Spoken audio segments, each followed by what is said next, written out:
Lots of Mark. High Street. High stream. But Mark, Kean, Rebecca is out tonight and tomorrow. Mark said he'd be 5 minutes, and didn't hear anything from Kean. Oh, there he is. Oh, yeah. Hey to the devil and he shall appear. Oh, well. Well, that devilish yet, but sure. Let there be house. Who told you? Who told you? As long as you don't know the devil's real name.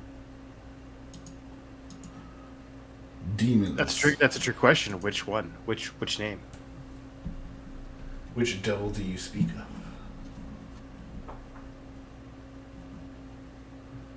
And roll for initiative. Almost. Where am I? Am I in the right one? Nathan B. Why is it not beyond 20? I was trying to do rolls within here. How's this not working? Oh, wrong character. Who dis? Okay. Yes, no agents in here, please. An Aegon appears.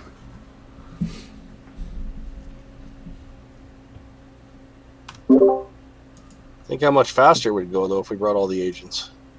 It wouldn't. We totally bollocks it up and goes sideways and kill everyone. Well, yeah. Isn't that the plan? No. Isn't that always the plan? No. This is when we'll have to think and make decisions. I think I'll aim for the face this time. It's like, how long did Curse of Strahd take you? Session and a half. Is that Why is that not working? what happened? Well, Cleric cast commune, and then we just went somewhere, and everybody unloaded everything at once. We got killed by some kids, man.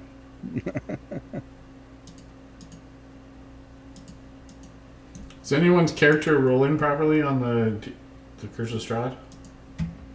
I don't know. Let me try something. Yes. Oh, don't waste it on that. Oh, no. Why? get rid of. Why? Because it evens out. Spectrum. Oh, sense of spectrum. Game This would be log. great. Okay, I'm gonna reset. Oh, that's creepy. Ooh, I like that creepy music. Keep that for later. Noted. I think that's an Android iPod alarm. alarm system is what that is. It's a lullaby. But for whom? There's John. Oh, this is not fancy. What See if is the internet this? holds up with the camera. It's a little shaky tonight. That's why I gotta get a little special extra cheese for those gerbils that are running your internet wheels. Pray to Lothar for a good connection. Some peanut The butter. problem was gets those last guys time I going. gave a couple of them Coke, and then like 2 of them OD'd, and I'm down to 1. Oh no. You gotta switch to rabbits, buddy. That's how they used to fix horse races. Way back. Peanut butter? Peanut butter. Is that how they got Mr. Ed to talk? They like smeared peanut butter in his. He's like, 100%.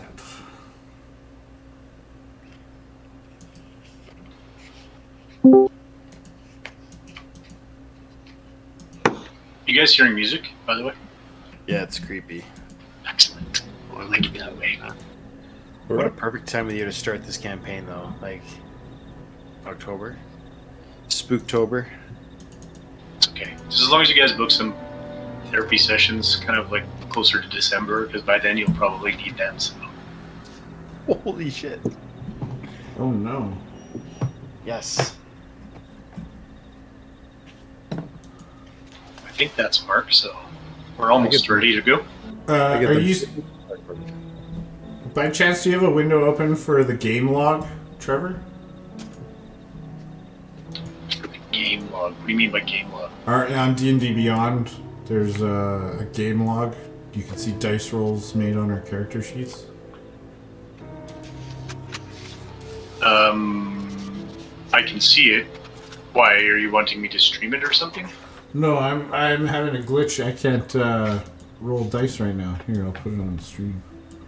You have to exit your D&D Beyond, like shut down basically every window and then start it all back up again. Because I had that problem too.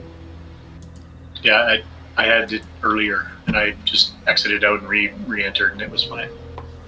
I have to say though, Nathan, your new microphone, you are coming in crisp and clean. Am I? Good. So crisp, so clean. It's almost sultry. Don't get him to... We Hey, still have baby. Yeah, we have a session to play here, guys. Don't get him to talk in that Barry White voice. Melt us. Yeah. Well, now that's challenge accepted. I would need to see a Barry White character. Oh, he'd be a bard for sure. Oh, baby. I roll high in seduction. Yeah. That's not a skill check. It is for Barry, baby. Persuasion with advantage. I'd like to persuade the dragon to go to Love Shack.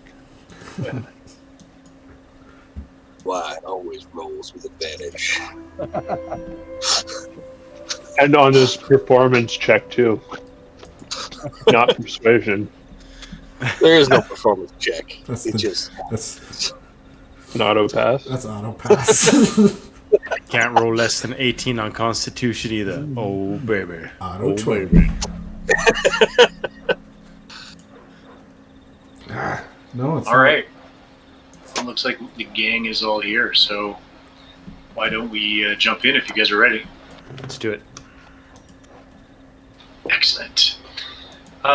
Okay, so we'll start kind of as per usual with a bit of a recap on your guys' part if you want to earn yourself some inspiration. I will ask for one favor tonight, and we won't do this every session, but we will tonight if that's okay.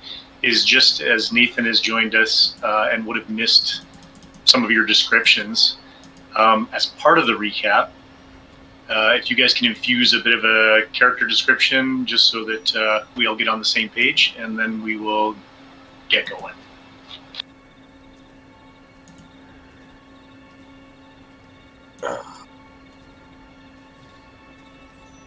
see if I have everything in the big book of notes. Descriptions. Should we start with characters or start with what happened? You guys choose. You do both at the same time and kind of like describe how it went and then talk about each character, or you guys can do character descriptions and then a bit of a recap, however you like.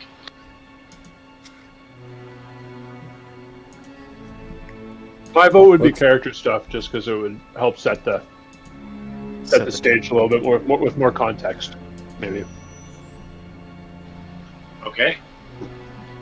Uther Bloodhoof, just jumping right into it. Before Roderick would have known him to be a stalwart companion in an endless chase against finding his previous companion, Wyoma, is what I gathered from the start of our last one. He would have sharp minotaur hooves, often stained with a little flecks of blood, not having been quite clean from the last encounter, perhaps. With chainmail and his trusty halberd with him as well, wearing darker colors, but always with a very intent look on his face, always looking to the next step in the chase of Wyoma and where she belongs. And I guess you guys have agreed to kind of help me in that endeavor, I suppose. So I think that kind of does a little bit of backstory, but also what Uther kind of looks like. And I'll leave the rest for as we continue. Well, I have the notes that you talked to her about a failed relationship you guys had, and you're kind of like mad crushing on her. That's kind of was I. No. To a degree, yeah. We have our differences of opinion, and from that, I presume Like, her you to mean be you want to be dangerous with her and she alone? doesn't want to be with you? Differences of opinion. Not. I mean, ultimately, yes, but not because of just who we are, but because of what we want to do. Ha ha ha ha. Mark's character is unrequited love. It's not exactly like that, I would say. But you guys might be gathering that. I don't know. Make your own assumptions. At that point, was this like after the talk where a figure emerged from the portal with a sword and a red potion or wine flask? Yeah, they were kind of if I'm not mistaken, Trevor, they were kind of like holding the bottle kind of like maybe not like a wine glass, but it was a container. I can't remember exactly which one it was, but It appeared to be a glass of some kind of red fluid swirling around, and other hand rested on a silver longsword. After the swirl, did he sniff it? Did he walk? No, not. This wasn't like a wine testing or something. It was. He's not a connoisseur. No. And he had he was tall. He had black slick back hair. He's wearing red vestments, like with gold filigree buttons. Dark hair as well. Yeah, slick back hair. Dark.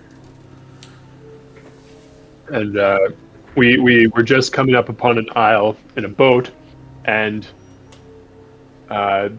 Uther kind of screamed out to Wyoma as she entered into a portal with this being who just at the moment looked back and kind of gave a little grin as Uther took as a direct blunt towards him, and then they ran aground with the ship in an effort to go too fast into the shore, and that was your fault. We can blame it on Uther, sure. Well, you even pushed me aside and grabbed the oar and started like booking. Oh, I didn't push you aside. I went in the middle and I was helping. Yeah, that's true. Oh, yeah, I did do that. Jace's character and Roderick both stumbled forward and smashed their face inside the boat. Because he was rushing too much and just going hard, like he just. Mm-hmm. Yeah, it was just like a little motorboat. Pretty much. But yeah, that's when she. Right after that, that's when she finished the hop through the portal. Yeah, fair. Then we did some investigations of the area. Quickly. I think there was an Arcana and a History check, if I'm not mistaken. Yeah, so a number of runes were on the altar. The high roll I got in the Arcana gave me the sense that this is an ancient magic portal creation altar.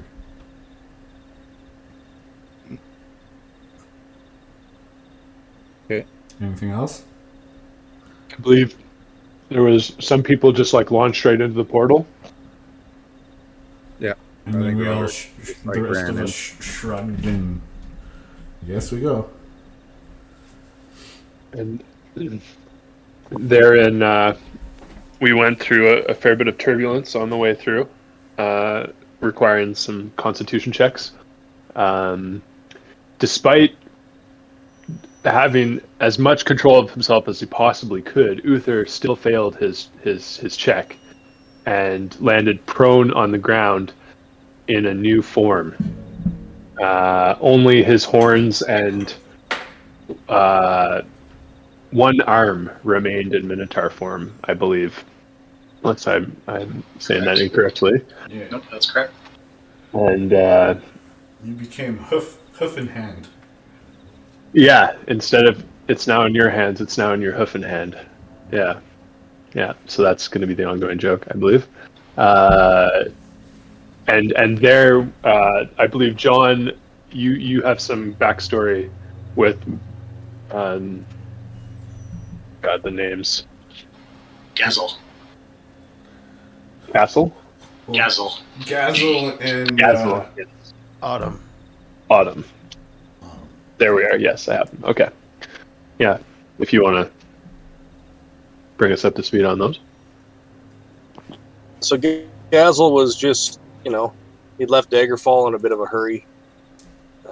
He suspected people's past disagreements with him were going to come back to haunt him, so he was going to meet up with his caravan later in the morning, and he tried to climb a tree and sleep in the tree until they came by. Woke up on the ground, not tied to the tree where he had left himself. Was very confused, blamed somebody named Pete. And then he wandered off down the road a little bit, and he met a tiefling who claimed her name was Autumn Silvernote. She had red skin, kind of burning glowy eyes, shoulder length, half-shaved hair, like what wasn't shoulder length was shaved off kind of thing. He was well-dressed, carrying a lute, and they decided to kind of travel down the road a little bit together because neither of them knew how they got there. As they were traveling down the road, they started being surrounded by what appeared to be wolves. They were kind of getting their backs together, ready for a fight, and some kind of portal or something opened up behind them and spit out 3 assholes. No, it wasn't 3 assholes. What was it? It was a... Oh, I'm getting there. Yeah, okay. So, yeah, as they were being accosted by wolves, the wizard told them that the portal was still open and they could all escape through it. So Gazel attempted to escape through the portal. Ended up eating a face full of dirt because the portal closed before he could get through it. At which point, I believe he called them drunks, liars, and fools. Because one was just doing some weird thing where he kept trying to stab a wolf with his horns. He wasn't quite a minotaur. We later on insulted his ancestry. Together, we all fought and killed, I believe, 5 wolves. When the mage later on appeared tried to create some light for the group so we could head further down the road, his magic did not appear to be working as it should. His dancing lights did not produce the normal effect.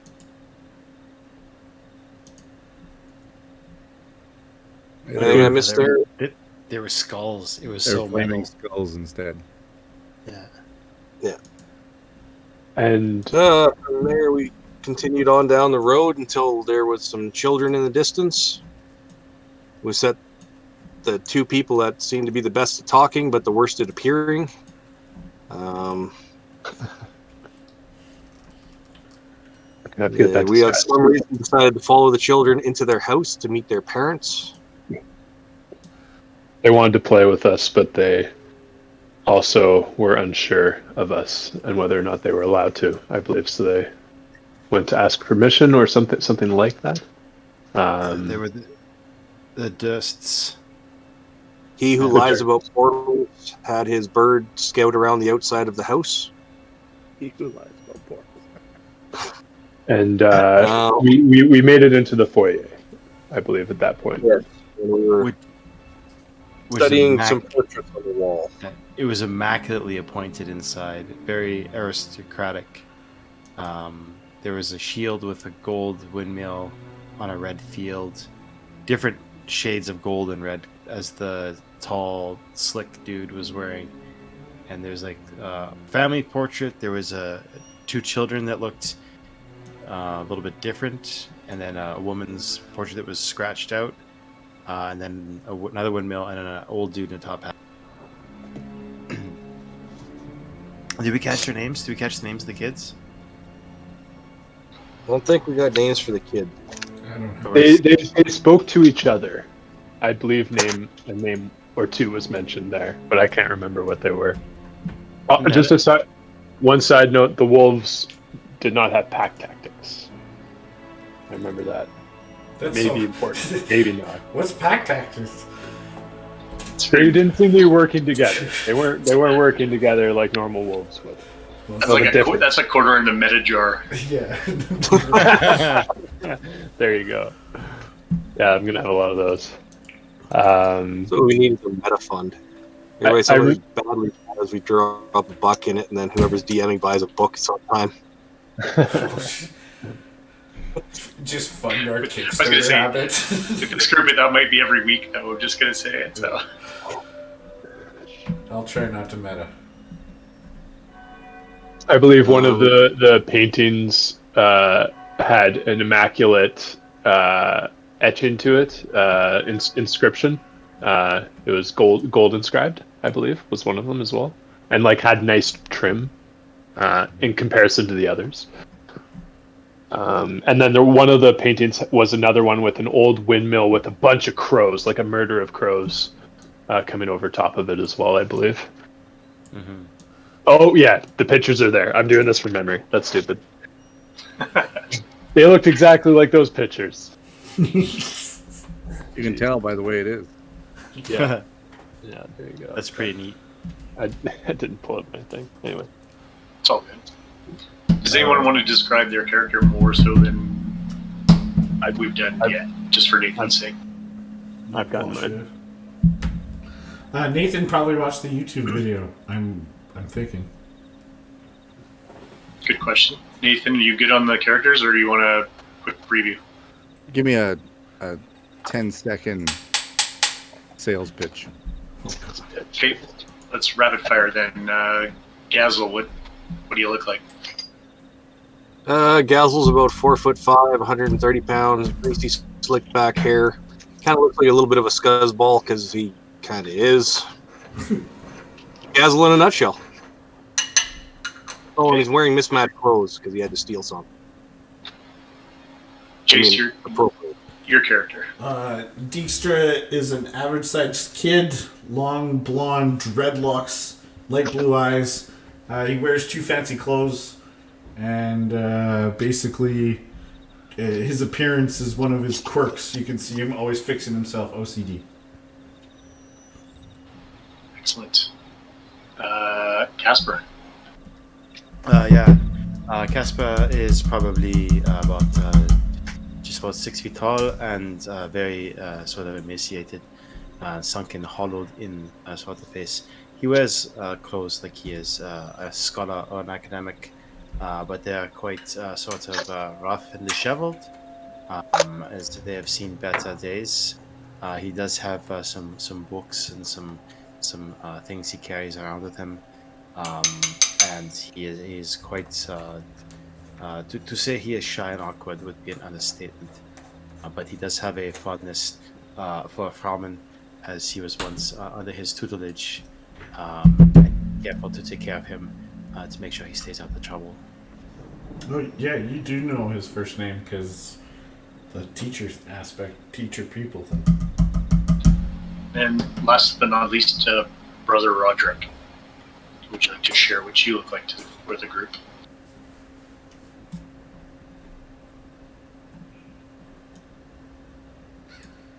Brother Roderick? Nathan, you still there? That's Aegon. I don't even know if he notices his name's Brother Roderick. Nathan. Maybe DC'd.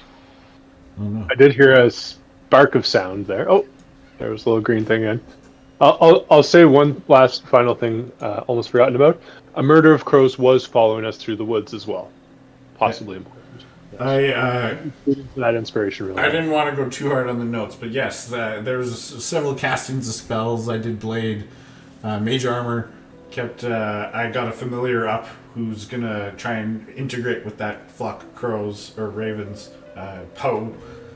If we wanted to talk about the altar itself, there was several rooms that we didn't know the exact timing, but it seemed something that could be instigated somatically and verbally.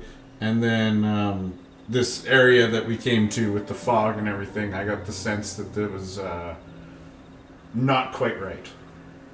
Those are all the specific Dijkstra observations. Sorry, I'm back.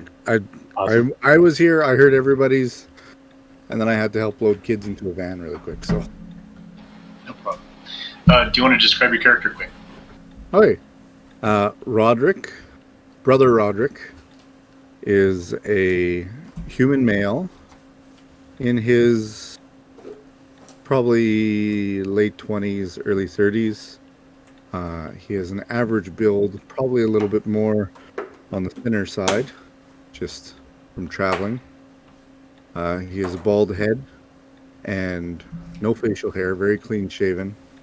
And he walks with a brown vestment, kind of like when you think of Brian Tuck or Friar Tuck kind of thing, that covers him, and a leather cowl that goes around his throat. His head is always bare. He carries a satchel that's kind of over the shoulder, slung bags for traveling. And you would know on his person he has a sensor on a chain that is just on. It has a handle on the end of it, and that's it. And it's usually looped on his robe. And you can see that he does carry vestments in his bag. You have seen them before when he performs ceremonies as a way of getting coin to kind of pay for his travels. And his holy symbol hangs around his neck, and it is a metal trident, and the worshiping the god of Talos, god of the storm.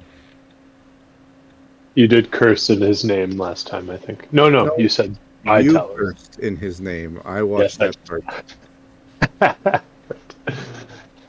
Awesome. Thank you. So with that, that was good enough. That's inspiration all around for tonight. Well done. And great first session. So we will move right into tonight's session. We start in that foyer you guys described. So the children ran in ahead of you. But being invited, you made your way into the foyer. Almost immediately, the warmth of the house wraps around you, taking away that shiver you had. I'll give you a little bit of the background just from the last time so that everybody hears it. But you get out of the mist. You cross that stone portico into the house. Immediately in front of you, there's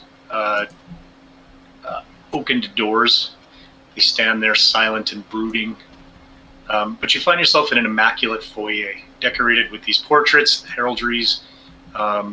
You see that stone-faced aristocrat family with a plate at the bottom that says the Dursts. Again, in nice gold lettering.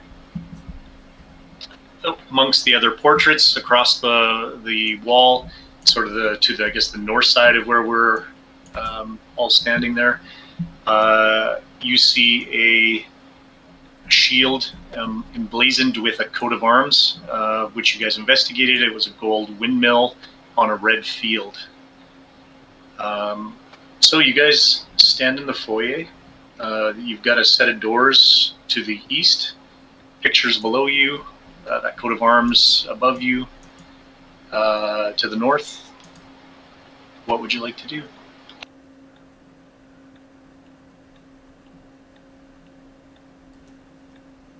Team. Unless anyone has some objections, I don't mind opening the door. Did we have any detect magics or anything up in this room? Did we notice anything that would be watching us? Or noticing our entry into this room? Did we want to learn that? I would probably take a moment to just look behind each one as the picture frames, because I'd be curious. So that would involve also lifting them up and seeing if there was writing on the back of the painting themselves. Yeah. Okay, take an investigation for that. I'll aid you. And I would cast guidance upon him. Oh.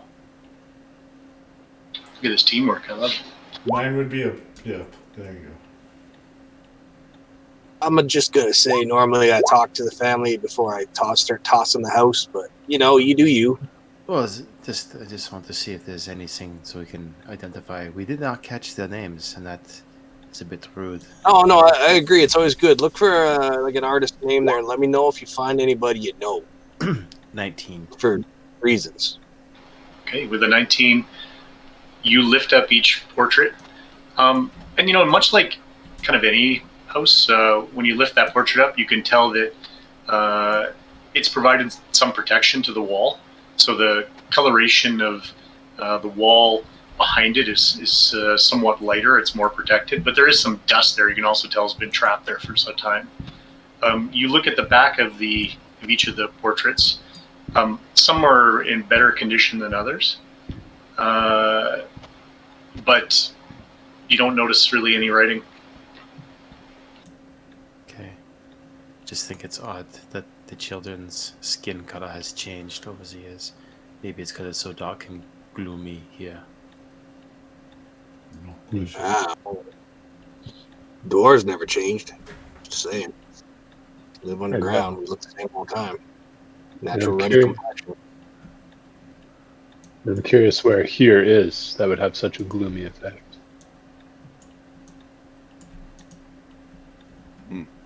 Can Roderick do a history check to see if he might recognize the name, the last name? Sure.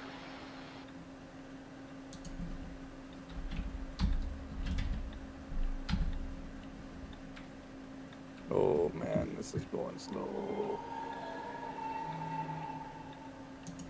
An 8. 9. 9 plus 1. 9.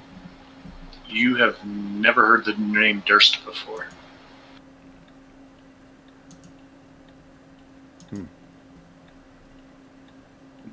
Well, I will tell you this. His family does not come from a land that I am familiar with.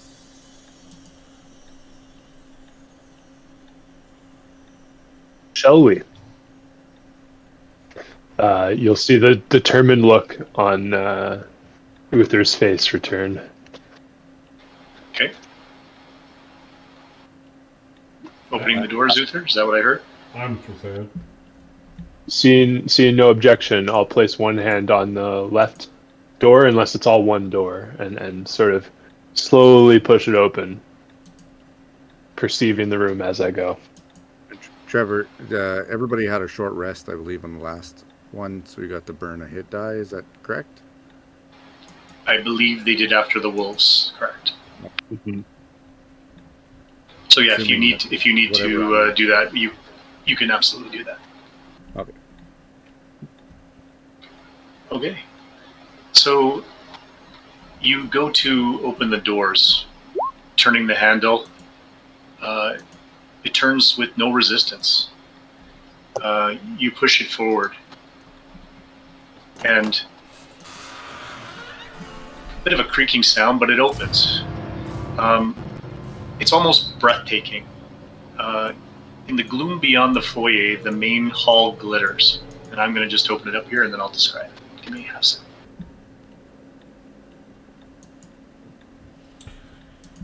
Is anyone seeing my rolls at all? I see one. You got 25. Yeah, I guess I have to roll through roll 20. I don't know what's wrong with my D&D Beyond at the moment. I know. Oh, that's Casper. Never mind.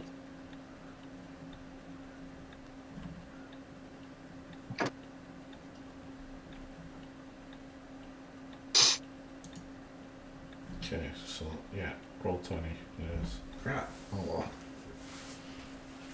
Oh, one bad habit I have. Sometimes I don't open up all the walls. If you're ever questioning if a wall or a door or something exists because I haven't opened it up enough, just let me know, and I'll double check and stuff. But I think I've done a good job here. So back to the main hall. So you're standing in this main hall. It's glittering in front of you. There's wood-paneled walls. Seem to have some scenes kind of carved into those wood panels. At one end of the hall, a sweeping red marble staircase climbs to unknown heights. At the other end, a black marble fireplace, cold, unlit.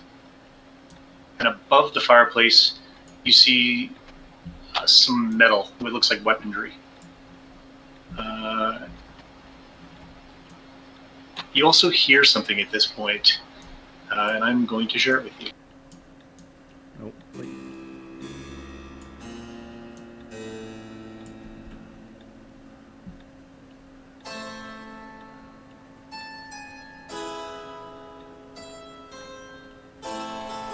So music begins to float down the stairs, a harpsichord.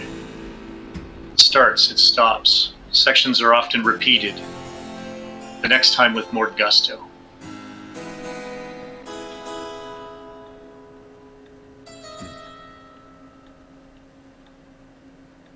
Is there anything in the fire pit or fireplace that, like logs or coal or anything, or is it just cold and barren? Yeah, I'll take an investigation.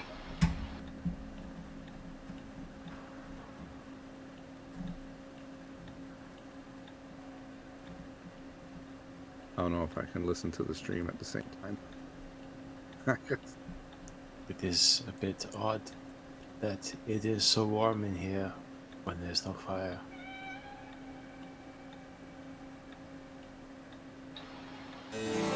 So, Brother Roderick, you take a look at the fireplace, and it's actually quite clean. You don't see any burnt logs. There's no unburnt logs. It appears that this hasn't been used in a while.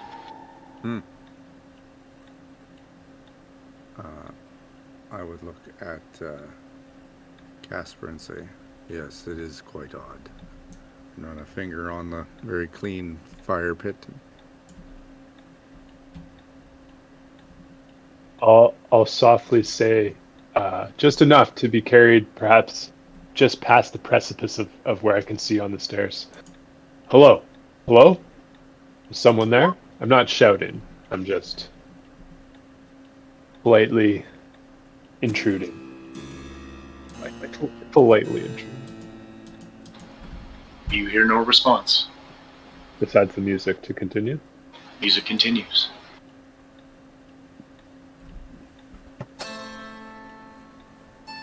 Is there a direction that we hear the music coming from, one way or the other? Let's see. Oh, yep, you hear it up the stairwell, up this beautiful red marble staircase that seems to climb up to the next level. Giving Poe a little shoulder fleck. I'm going to get him to fly up the stairs. And Okay. I'm going to back up to a wall. And then kind of work into his eyes to see what I can perceive. Okay.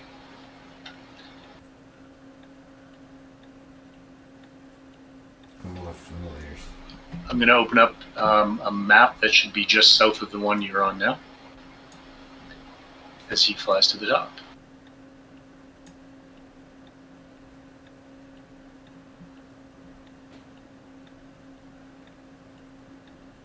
Let me know if you can see that, Mm-hmm. and I will describe that. One moment.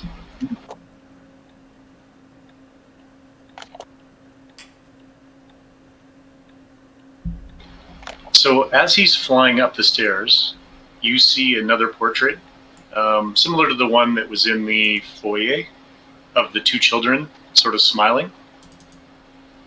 This one, though, has the sort of female that you saw in the sort of family picture.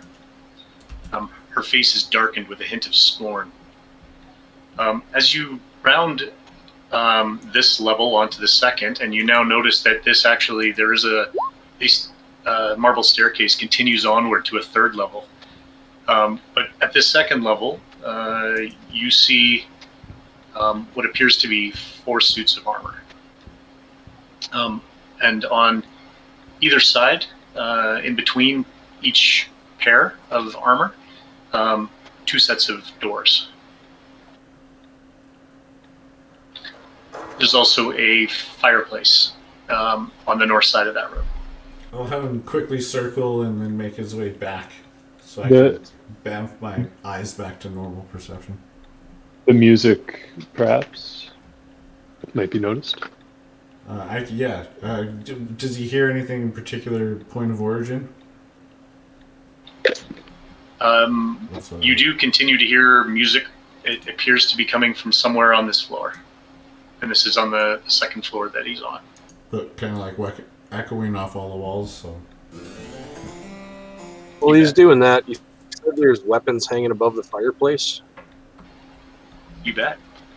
Does it appear to be anything particularly fancy or expensive?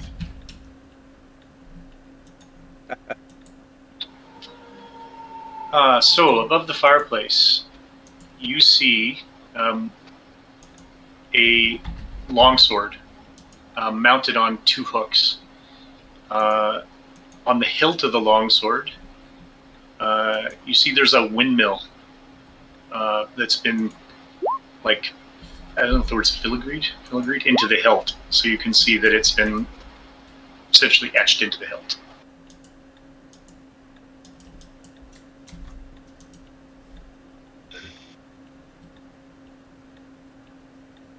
See, they got kind of a theme going on here.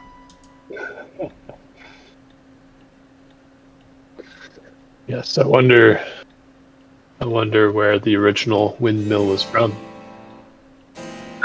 I'll look to Jigstra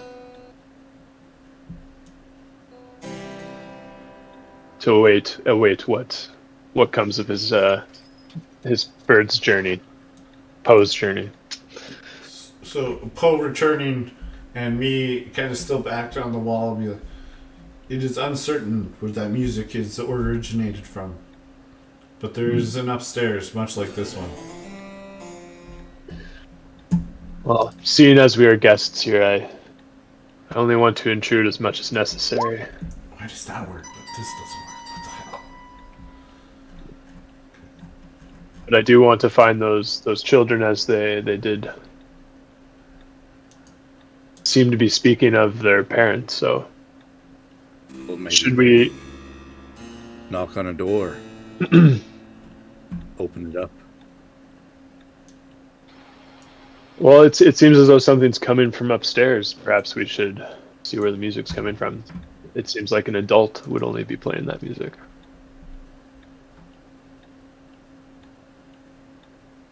Plus, we Let's should go. probably introduce ourselves to whoever owns the house so they don't find it odd that there are 5 people wandering around in the house. Yes. Should we announce ourselves more properly?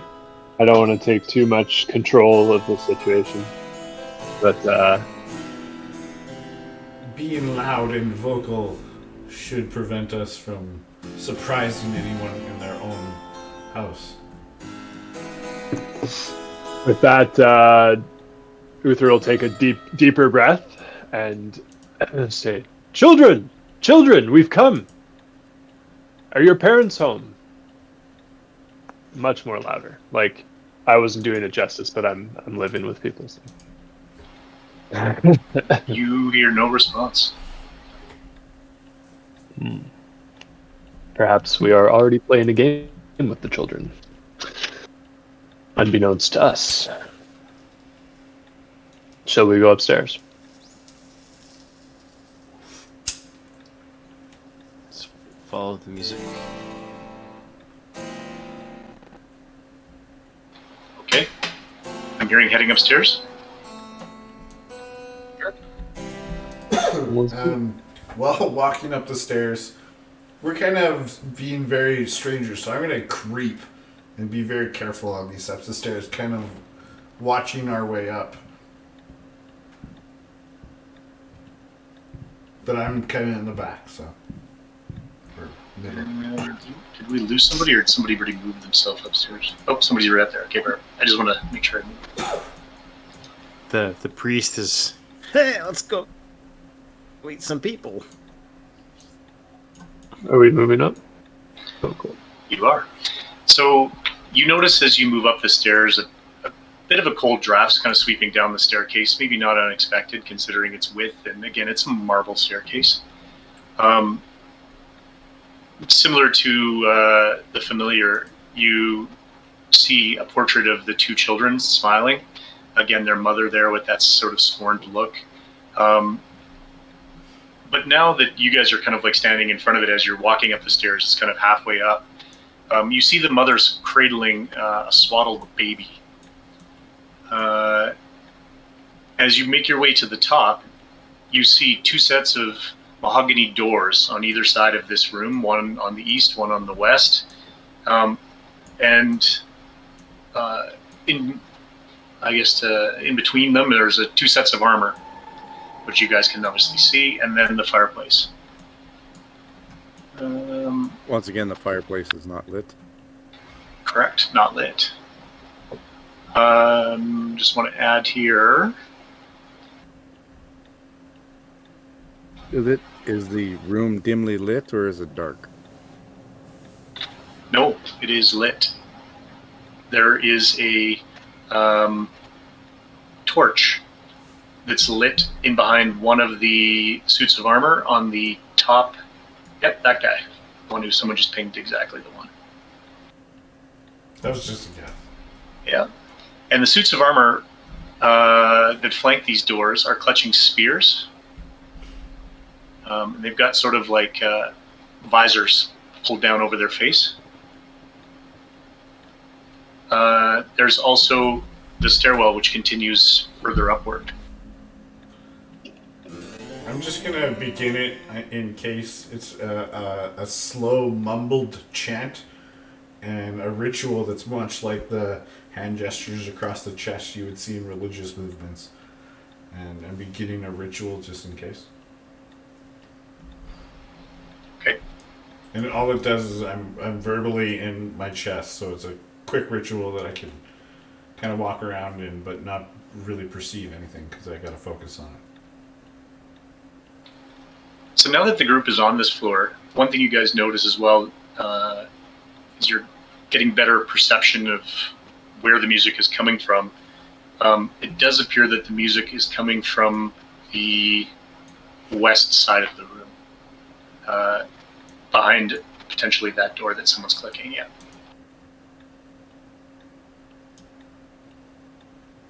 I'll start stepping towards it. Okay, you walk to the door. Is this an open spiral staircase? And can we see the floor below? You can. Yep. Can I circles around. Could I- Opening in the bottom. Could I take a peek over and see if there's anything moving down below? Yeah, you don't see anything. You see the area you just left? Okay. No shifts in light or shadow. No. Does it appear as though the music's on the other side of the door directly, or it's unclear? Yeah, and even without a perception check, being on this floor now, again, intermittently, you continue to hear music, and it's, the closer you get to the door, the more apparent it is that it's being played from behind that door.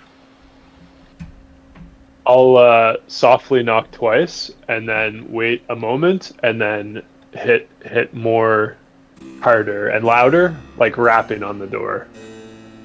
In between those knocks, Roderick would look at him and raise an eyebrow, like, "Are you trying not to wake the baby?" Softness sometimes can be the right approach. Take a group perception check, please.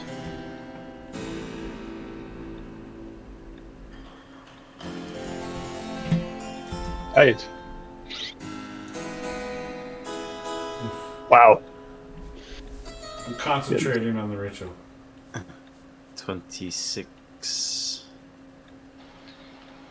So, intermixed with the music you hear behind this door, a number of you, anyone with 15 or higher, hears the laughter of children on the main level, back on the level below you. That's You hear that? They're downstairs.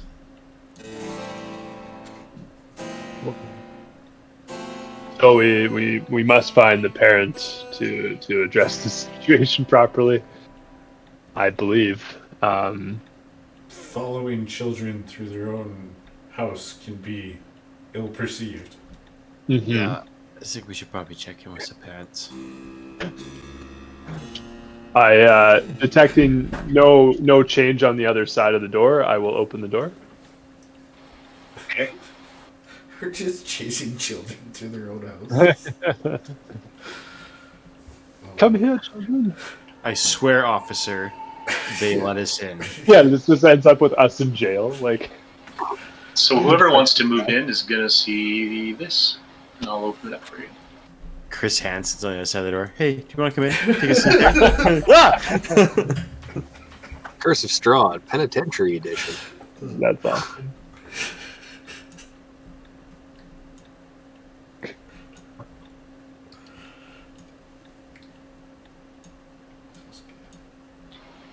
There you go. Should have it. Yeah. So, as you guys enter this room, you appear to have entered a conservatory. A harpsichord looms out from the dark in the northwest corner of this room. Some other notable things. You see a harp to the south, sort of just in front of the fireplace. There's rows of chairs where, not that different than many conservatories where people might come listening to music. There's chairs positioned for people to listen. There's a fireplace. What else can I tell you? Again, this room is royal and regal. It feels quite majestic, just even in its size. That's what you can see at this point walking into the room. Is the music continuing? It does. And you can see that the harpsichord continues to play.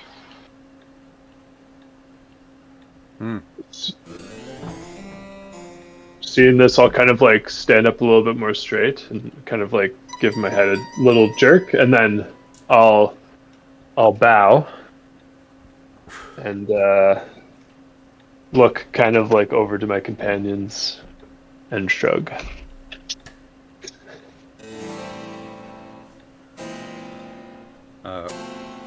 Roderick would just walk over to the harpsichord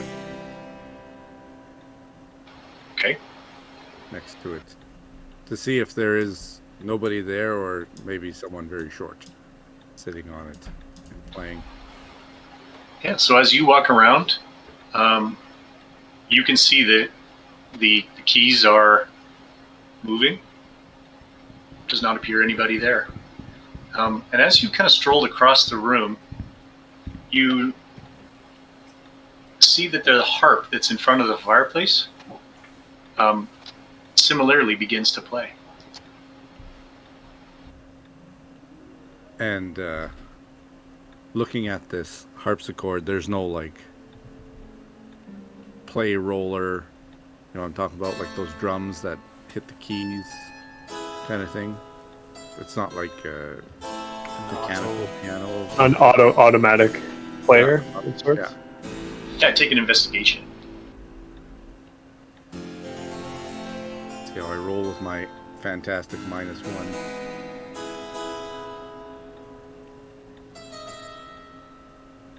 $11. Yeah, so you stand in front of this really quite majestic and beautiful instrument. You know, the fine finish on the top glistens. You see the keys moving. You don't see anywhere where you'd crank this device or that it continues to just play on. I feel like Autumn might investigate these instruments a little bit more thoroughly to see if there's anything else particular about them physically. You know, to do her favor. I feel like this is a bard's room in a sense. Sorry, what was Jason? What was your character again, Jason? Sorry. Dijkstra? Roderick would also look back at Dijkstra and be like, Dijkstra, what magic is this? And What demons play these? without responding, you'd still see him performing some sort of same repetition and a mumbling kind of to himself, and he started to rock now where his eyes are kind of going to the back of his eyelids, and I'm sure he's part way through some sort of ritual, and he just focuses on that. But that's what he's dealing with. He's gonna start. He's a young one. He'll be fine. To answer your question more directly there, Father, it would be probably a school of enchantment, or perhaps a conjuration or something. I have seen some spells where there are servants who can perform acts who are not there. This could be, given the opulent sons of wealth here, they could perhaps have such a thing for them.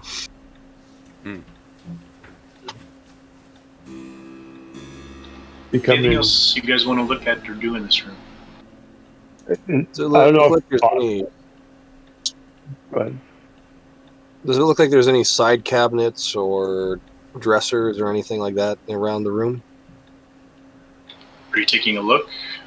Kind of walking around, Yeah, or how to describe how you're doing that? Kind of just walking around, seeing,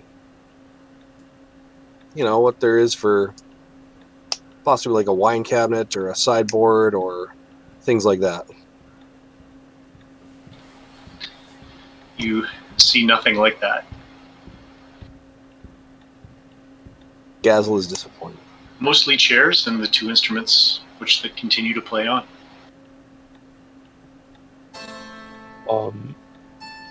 Could Autumn roll investigation on the piano as well? Sure. Are you doing it as a investigation or an arcana, or what exactly are you? How would you be looking to do that? I think she'd be looking more physically, less interested in like the magic playing the instruments, but about the instruments themselves. Okay. In the spirit of a bard, I feel like that would be more. Shall I roll? Is that okay? Yeah, absolutely. So that was from her 22. Awesome. So you spend a bit of time taking a look at both of these instruments. And again, the thing that fascinates you about Autumn, I guess, is looking at them, that fascinates her is that they're incredible quality. They're really quite beautiful. As someone who is familiar with instruments and is around them, frequently, just excited by the quality of these instruments. But again, no real insight on how they're, without anyone there, are playing music. How long has it Just been like- since we crossed the stairs? Oh, you guys have probably been in here, say, 7 minutes. Like, spent a bit of time looking around, but it's not been that long. It's about that point where you spent a bit more time taking a look at these instruments. Again, you hear giggling and some almost like foot traffic where somebody's walking on the floor below you. So just Maybe. one quick question. Does the piano look like the keys are made out of ivory or anything similar? Well, what would be good to take there? It's not like a survival. I'll just take an investigation. You want to kind of get a sense of what the keys look like? Yeah, I'm trying to. Because like I'm thinking like natural elements or like makeup of like something like to that degree.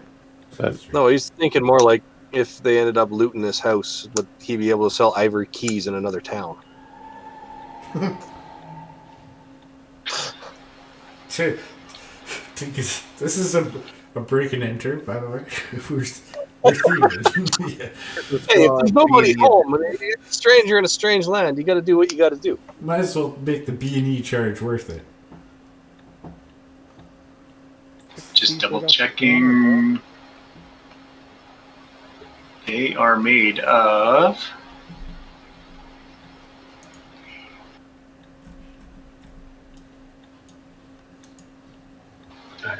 Okay.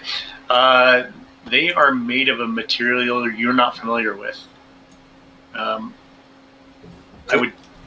would entertain other checks if you guys want, but it's definitely not a material you've seen before. It does not appear to be ivory. Okay. He's just going to note that in his squirrely little brain. at this point, Uther's taking more note of Gazel. Gazel and his odd attention to certain things. Perhaps. Can I make a perception on Gazel to see if I can figure out what he's doing? You bet. Like either an insight would work well there. Oh, that's what that is. I have no fucking idea what he's doing. Yeah, so you just see him. He appears to be taking interest in the instruments. Gazel, do you fancy yourself a bard of some kind? No, they usually pay me to stop singing if I'm drinking. It's a great way to get some free ale. I'm just, having a looking around, seeing, okay, maybe if we know what it's made out of, these trees come from here or things like that. Then we get an idea where we are. You dwarven folk are cunning. I will give you that. Local knowledge is essential. Yes. Any further investigations on the instruments, or do you guys want to look anywhere else in the room, or want to go? What's next? I was 11 minutes for the detect magic ritual, so I gotta be close. I'm just gonna stay right there and finish it. Okay. What's everybody else doing? Step out into the other room. Roderick would be along the same way. He'd step out into the foyer. Maybe get ready to call out to the children. It's gonna be I one would of stay those. with Dixa, just to make sure the door stays open between us and just make sure that he is okay while he is in his state. Okay. So you're back into the second level, I guess, main area. You see the staircase heading back downward, a staircase heading upward, 4 suits of armor, and a fireplace.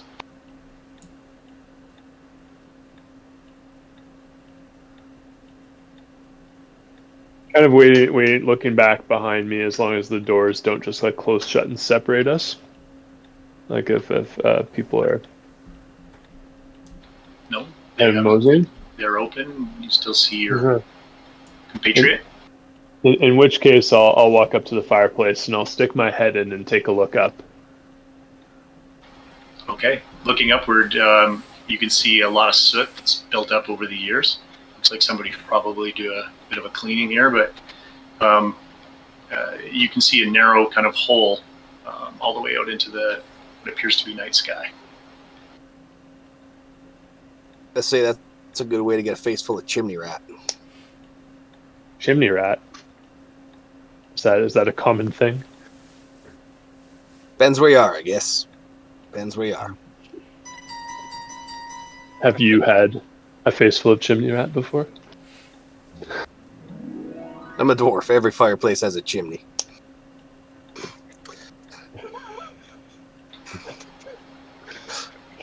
So, with your party waiting outside the door, Dijkstra, you finish your detect magic ritual. During that time, though, while you guys are all waiting and sort of standing out in this area by the fireplace, you do hear again laughter of children down below from the level below you.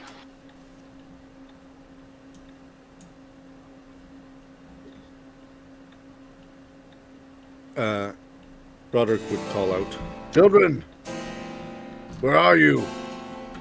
Enough of these games. Let us meet your parents." You don't hear really a response, but you do hear this sort of like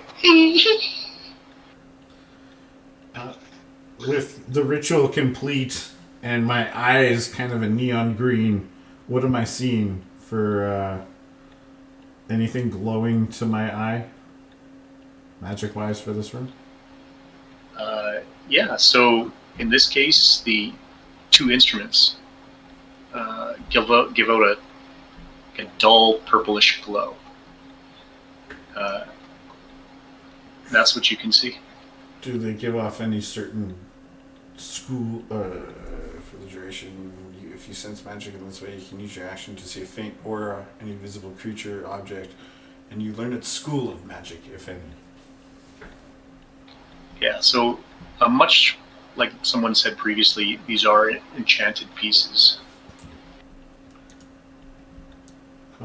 Confirmed. And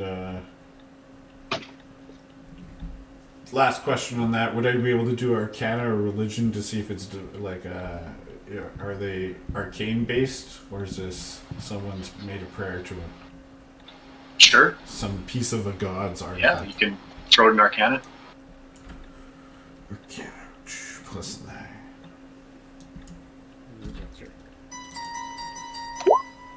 28. Outside of them being magical, you have no, even with that roll, you have no sense of its origin. Okay. Which is odd. Okay.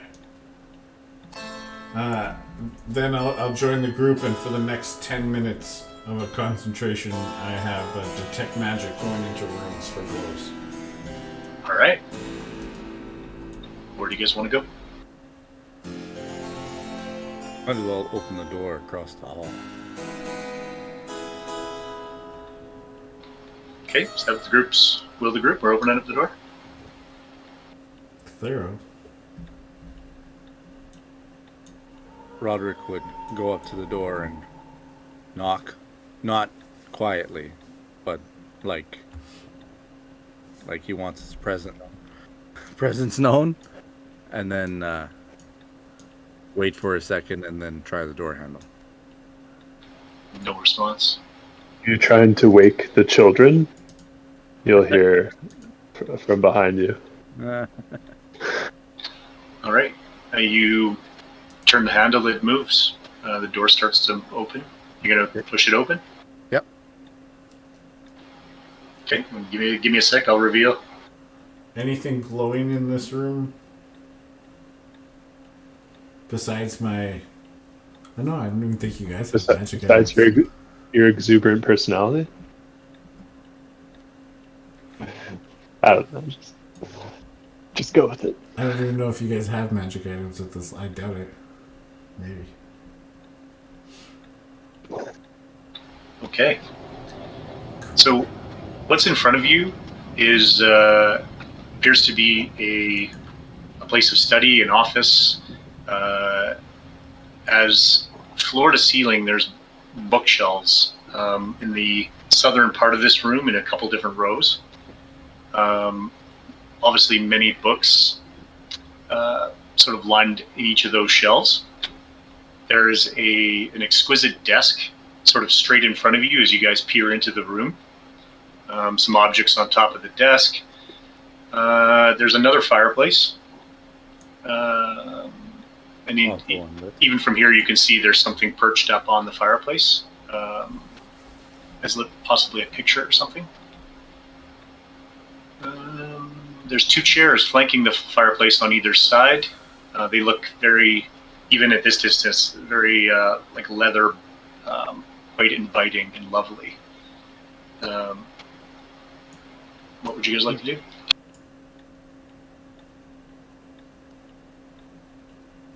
As we walk into the room, Roderick would exclaim out loud that, "Why, we only seek to find the master of this house, and the children's laughs taunt us and no one is around."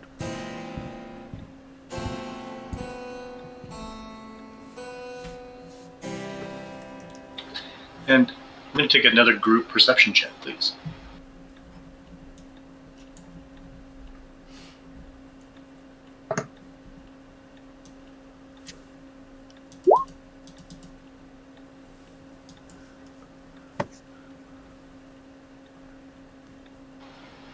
Nice. Anybody above 15, occasionally you hear, again, foot traffic. Thump, thump, thump, thump, below you. As if someone's walking in the level below you.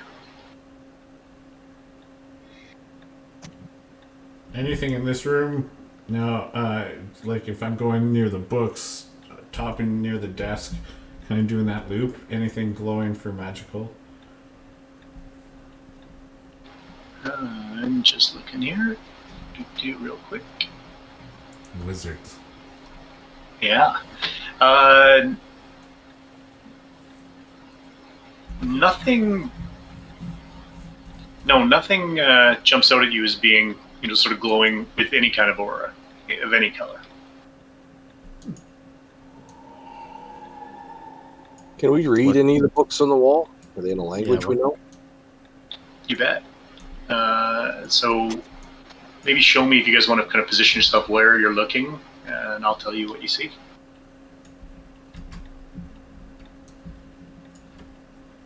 I'm also curious as to the books.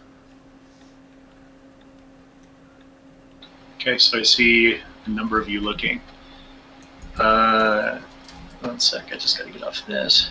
So here, that's you, Dexter, isn't it? Dijkstra? Casper. Oh, that's Casper. Okay. Casper, you see a book there called Alchemical Secrets Best Left Unknown. Sweet. Oh, Sweet. I will take the book off the shelf. Oh, immediate theft. Okay. And what do you do with it? I just take it off and take a look at the cover and the back and how it's bound, and appreciate the work that's kind of gone into all of it, and then perhaps maybe open and see what's inside. Okay. As you go to open it, you open up the cover. You can tell this book is quite old. Parts of the pages almost start to crumble off, like they're flaking off as you open it, as if like it hasn't been opened in a very long time. Oh, I'll be quite delicate and I'll close it. Just I don't want to wreck it. Okay. So that's what you find. I believe Gazel, I think I see you next to right here. You're looking there, and you find a book called Blades of Brass by Walt Whitdorf.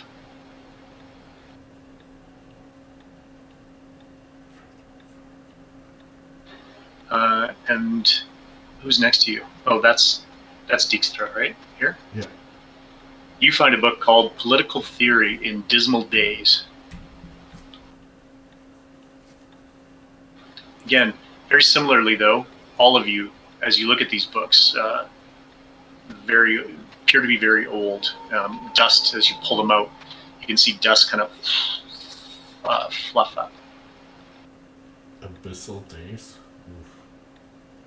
Dismal. Yeah, Political Theory in Dismal Days. I gently open the book and see what it looks like inside. Yeah, similarly. So this one, it's talking about like bladesmithing. But again, you can only read parts of it even as you open it and even kind of turn the pages are just falling apart in front of you. All right, I'd probably close it. As you do that, a bunch of paper kind of fluffs out of the side of it. Very, very fragile. Was the titling in common? It is. Okay. Wasn't okay, sounds good. Are there any books near there in any other languages for their binding or their titling?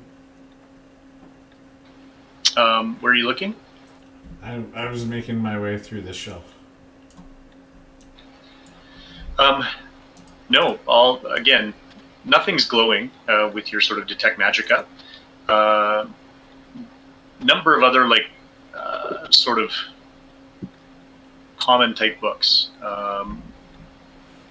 One called Ways of the Wild Folk. Another talks about windmills. It's like a book of windmills. That's a theme. Three, if it comes in threes, and I'll tap my shoulder 3 times. Okay. In the background, you guys still hear the interplay of harpsichord, as well as occasionally footsteps on what appears to be like a wood floor below you. And it's just one pair of footsteps, not two. I would take a perception. I did already roll poorly. You can roll a new one. This is separate. You're looking for something different. And it's Well, continual. I find more of the same, I guess. Yeah. You can't tell if it's like the same person or multiple people, but it definitely sounds like some kind of footsteps in the floor below you. Yeah. Could be another Minotaur for all I know. Yeah. Looking at these guys too. I think me and Roderick are tag teaming the desk here. Okay. Correct. Let's take a look at the desk.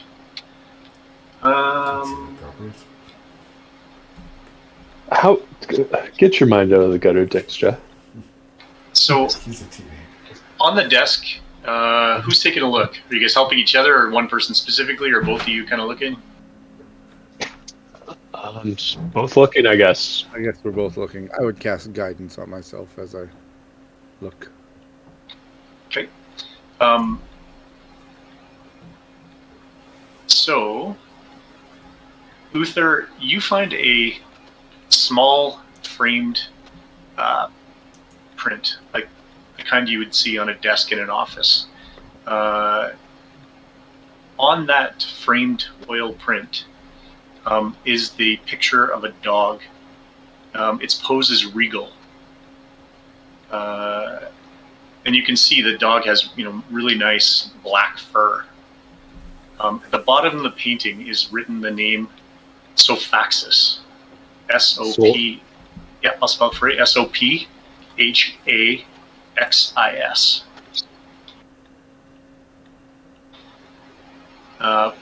Brother Roderick, as you search the top of the desk, you find a quill and an ink pot. There's also a couple pieces of parchment. Was there anything on the parchment? As you take a look at it, no, the parchment appears unused. Okay. That would be all. I don't take any. I'm gonna, with the curtains that are by the windows, take a curtain out and peer outside. See if I can see anything with the... Still got my eyes up, just in case. For sure. You see, as you open it up, it's obviously at this point, we've talked about it being nighttime. You can see swirls of mist and fog all around kind of the outside of what appears to be the grounds of this manor. Trees, but they're, again, really quite tight trees. Hard to see through the forest as to what what even exists past this property because the trees are so tight there.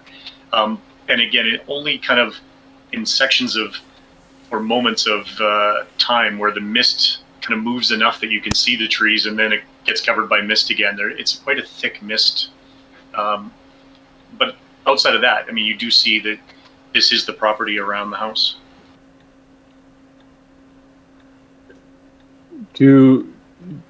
Do I, like, from this angle, do I see like when you pulled out the book, Dijkstra, of the windmills, do I see a picture a picture of the windmill on it? Like, is that something I would have garnered? Are you taking a look at the book he had? We're trying to remember if it recognized from any of the portraits or any of the sigils we've seen with the windmills. Mm-hmm. I'm going to Like, say, would it have been visible to me? you kind of flipped through it. You didn't see anything that was like specifically the same as any of the other windmill images you've seen in the house thus far. 1, 2, 3. So, out of curiosity, looking at the top of the desk there, they found an ink quill in a Quill in an ink pot, yeah. ink pot. Gazel's just gonna kind of wiggle the pot and see if there's actually ink in it, if it's dried up. Okay, and I won't even make you take an investigation for that. You kind of turn the pot to the side to see if anything sort of moves within it. The pot seems dry.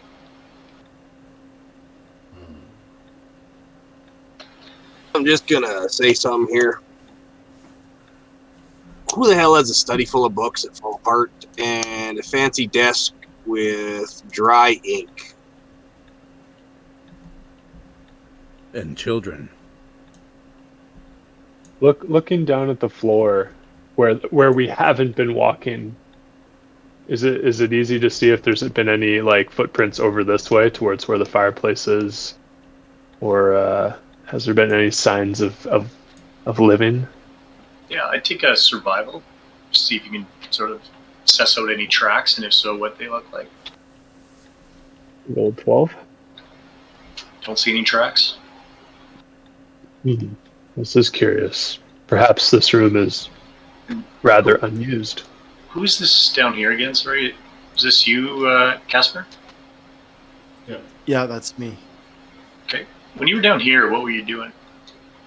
Well, I was looking at the various other books. If something caught my eye in a similar vein to the one I pulled, that's all. Just exploring.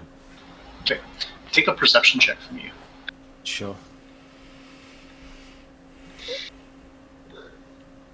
One is fuzzy. Okay. As you're standing in front of this area right here, you feel a bit of a breeze in your face. Do I know? Is it coming from the window? Do I know whereabouts it's coming from? You think it's coming from the bookshelf. From the bookshelf.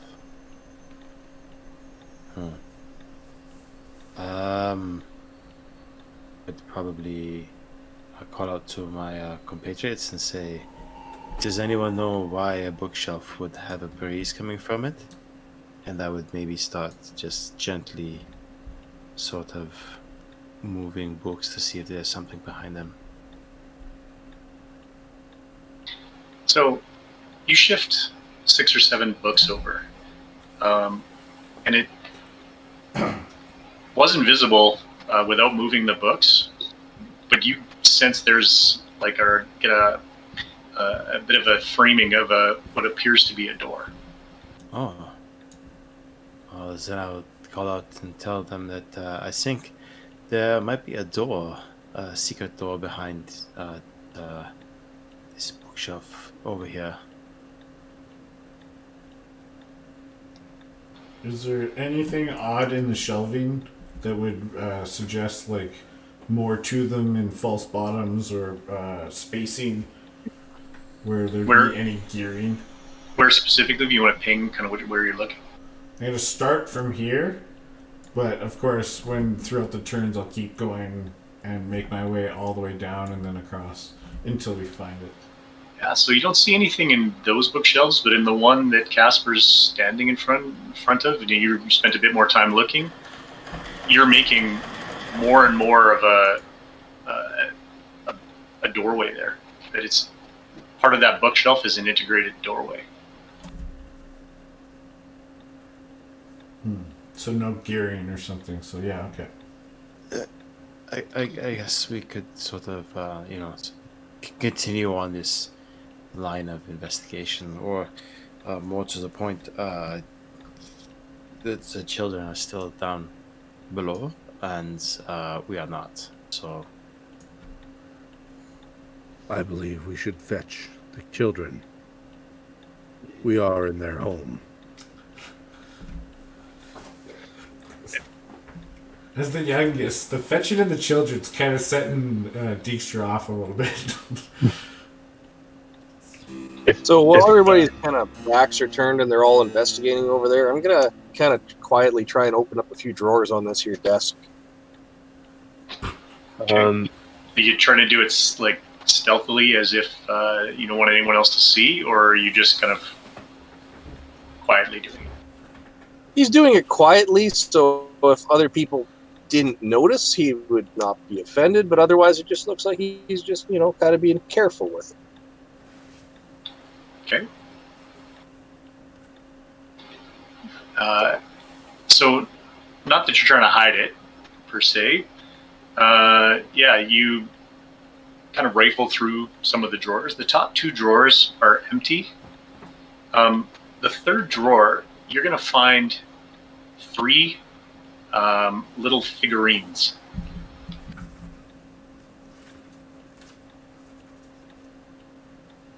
Okay.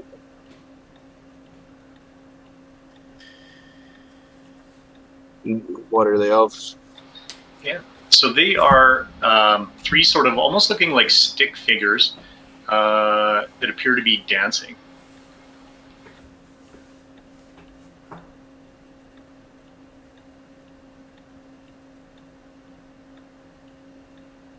Okay, I'm just gonna leave them in there and just looking. I'm gonna stick my head around the bookshelf and be like, well, if it's a door, can't you just open it and see if there's anyone on the other side? It's about that point, Casper. You've been slowly like kind of moving the books to expose more of the door. You pull on one of the books, and you can feel it release as if like the door is now partly open. I think I just opened the door anyways, so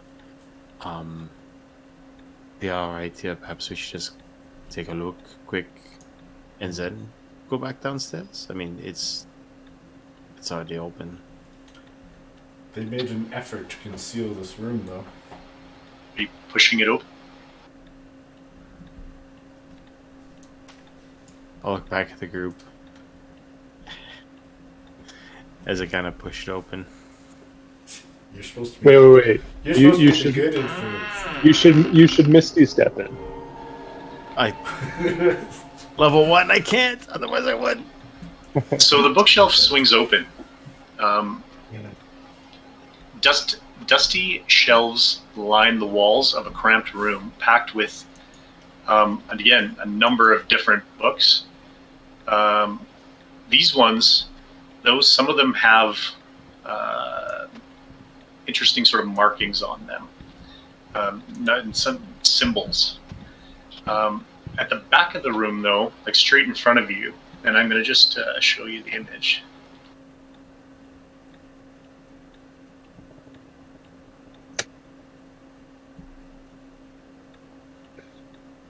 You see a chest. Protruding from the chest appears to be a corpse with its hand and head partway into a chest that's up against the back wall. Oh, and should look on. I believe I found someone's final resting place. This is probably what is in the books. What kind of markings? You want to take a look at them? I mean, just quickly, perhaps not crossing over the precipice of the secret chamber, but if I can take a look and see what the markings are on the books from here. Yeah, so they appear to be runes.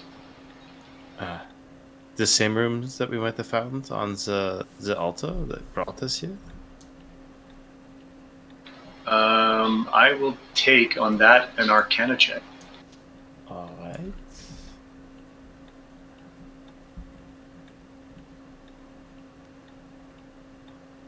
Uh, 11.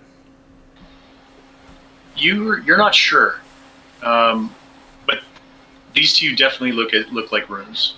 How they relate to the portal ones you saw on the altar, don't know. And I will look over at Dixa and say, there appears to be some more runic magic in here with someone who is no longer with us. And I'll look back at the group and be like, Someone is dead in there. Deke's just gonna peek around the corner and look within. Up to the DM how long I've had it up since this spot. Yeah, I'd say it's still up. Okay. So first thing would be looking for anything glowing. You don't see anything glowing. Okay. And then looking to recognize any of the rooms, I did take pretty good notes of the other. Just open them. On Sure. the magic altar. I take an Arcana from you as well. Okay. That's a plus. Roderick would call over, Casper, if it's dead, it won't bite. Is that 27. Excellent. So you kind of see about 2 or 3, maybe even 4 books in a row. And as you kind of like pull one out, take a look at it quickly, you know this is the type of magic that you would not practice. It is magic that either dealt with like rituals to steal the life force of others through means of bloodletting, or forbidden type magics, cannibalism.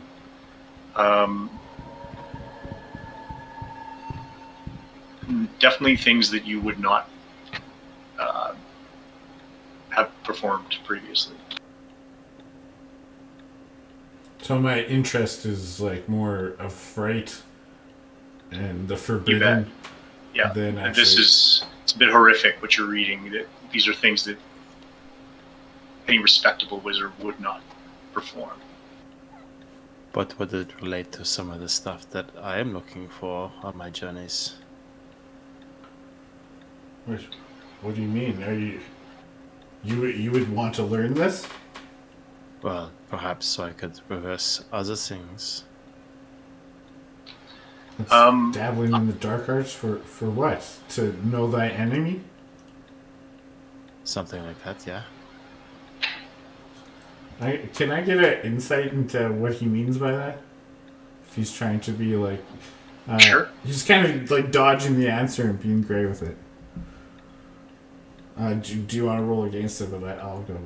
Sure. Yeah, it depends if he's trying to hide it or not. But yeah, Well, this is my teacher, and he's like, I want to learn this, and I'm like, ew, this is disgusting. Ooh, 8. I still look up to you, obviously.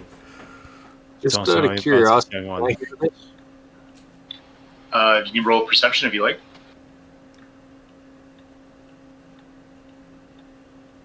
You rolled the nat 20 on deception. Keeping that zipped. 5. So you can hear them talking in that room, but other than just sort of Okay. seeing that Dijkstra is kind of like seems a bit disturbed, but you don't really hear what he's saying, and he's kind of like looking over at Casper. Yeah, and I would say, yeah, based on that roll, you're not exactly sure what he's talking about, but it is disturbing that he's mentioned that. I'm gonna kind of almost forcefully hand the book that I was looking at to Casper. Then here, take it, learn what you want. These 3 of the books that you've kind of flipped open, though, and Casper, you would see this as well, as he's sort of thumbing through them in front of you. They're in better condition than the books were in the shelves outside the room. It seems like almost like they were protected in this room by not being as exposed to the element. And how many books in total are there? 3 that are notable with runes on them. I'll take them. Okay. Here we go. And It that's has when begun. the party went off the rails. So as you guys are standing there's still a corpse to your south with its head sort of an arm stuck inside a chest. At this point, I suppose Uther would be coming down and be like, "There's a dead person," like, and completely having missed the other conversation, he's just like, "You guys are not seemingly investigating." He's like, "What's, what is their state? Are they, how are they? How did they die?" Okay, so you poke your head kind of past them, and as you're looking around them, you see as described. So now a bookshelf with some space because some books are missing, but essentially a corpse with bones, like it's mostly bones on the floor, kind of leaning into what appears to be a chest against the back wall. If anybody's not going in, sorry, somebody was saying. I was going to say, if you want to take a look at the body, I would go with you out of morbid curiosity. Absolutely. I'd kind of shuffle shuffle past Dijkstra, I think, Just, seeing how I can get in there. just holds the door for us, Diksha, if you would be so kind. And begrudgingly, I'll put my elbow onto the door and keep it open, still watching them, kind of, still puzzled at what has become of my former teacher. Okay. I'll take my halberd and lift up the chest a bit. Okay, and as you do that, the corpse sort of almost as if like it was being held up by that sort of pinched motion of being stuck in the chest top. As soon as you lift it up, the bones sort of just fall apart in a crumpled bunch of bones onto the floor. But the hand, as it moves and shifts, drops a piece of parchment that was held in its hand. Oh, I'll look to Casper. I'll pick up the parchment and take a look. Okay. Which languages do you read? I can speak Abyssal, Common, Draconic, Infernal, or Sylvan. Okay, just checking. In common, you read this. My most pathetic servants, I allow you and your pathetic band of miscreants to exist in my land only for my own amusement. I'm not your Messiah, and have not come to lead you on a path to immortality. Continue your farcical rituals, and have your meals of flesh. Carve my visage in every stone you see. Sire as many bastards as you wish, I care not. You are all worms writhing in the earth, and I shall not save you from your wretchedness. I much prefer you in the way you are. Your lord and master, Strahd von Zarovich. And I can repeat that if anybody wants. Just let me know. Do you have it on a copy? Control C, Control V in the. Yeah, I'll send you guys a copy, but I'll read it one more time. So, my most pathetic servants, I allow you and your pathetic band of miscreants to exist in my land only for my own amusement. I am not your Messiah. I have not come to lead you on a path to immortality. Continue your farcical rituals and your meals of flesh. Carve my visage in every stone you see. Sire as many bastards as you wish. I care not. You are all worms, writhing in my earth, and I shall not save you from your wretchedness. I much prefer you as you are. Your lord and master, Strahd von Zarovich. This gentleman seems like a real joy. I wonder if this before us is this Strahd von Zarovich. I wonder why this scroll is behind a secret door in a bookshelf full of runic books that are hidden, but why this gentleman is clutching it. And is there anything else in the chest as we're over? Yeah, as we're lifting it up fully here. Inside the chest, you see a layer of dust. Okay. I will take the parchment for prosperity, I guess, and I guess look to Uta and think this is all we can expect out of this room. Perhaps we should go find the children. I'll take my hand and wipe the dust away from the bottom. Yeah, you see the bottom of the chest. It's kind of just like a thin layer of dust that's produced over time. Lifting up the chest to see if there's anything around it. It just seems like an odd placement for a man's last moments. Nothing below. You see the floor. From the back of the door with my elbow in, am I seeing any like flashes of metal on the skeleton, rings or boots, buckles, anything like that? Sorry, where specifically are you looking? I missed the... Or I believe that's the corpse, and he was kind of reaching up. Yeah, so the corpse is... It's mostly now a pile of bones. There isn't any visible clothing or if you're looking for, like you said, buttons or armor or anything that would have been part of that. Nothing. Just bones. He died naked?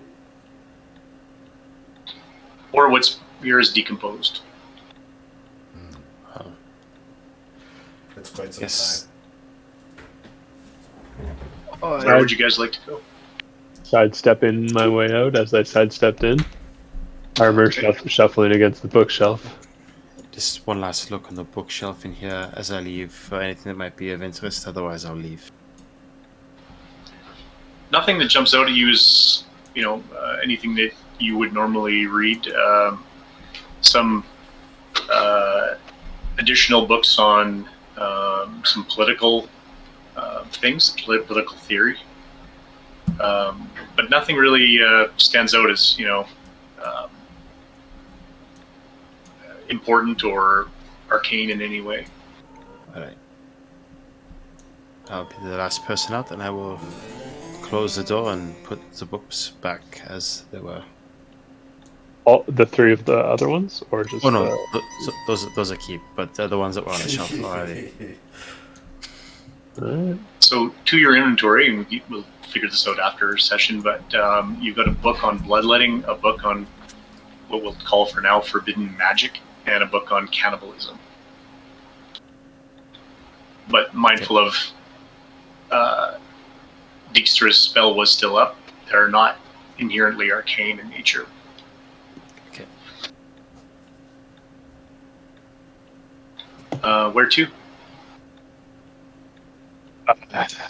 There were some footsteps downstairs. Perhaps the head of the house has somehow evaded us and is still downstairs.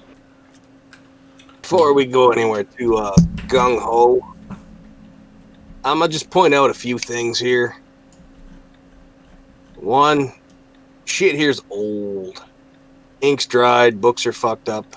And we just found a rotting body in a secret room full of books about cannibalism and bullshit. So I'm saying we go out on a limb here and maybe not trust people inherently when we meet them here. You don't have a body rotting in a closet that long without somebody noticing it. Like that shit's gonna carry. Just pointing out a few things. And you said we shouldn't cross anyone inherently? Trust. Yeah, like, hey, we were in your house, found a bunch of books on cannibalism and a dead body. So, yeah, we're just going to put all our weapons over here in a pile and then sleep naked on this bed with a pillow over our face. Like, let's not get too carried away here about trusting people. Firstly, I would not sleep naked on the same bed as you. Secondly, maybe it would be wise not to let them know that we have found these things.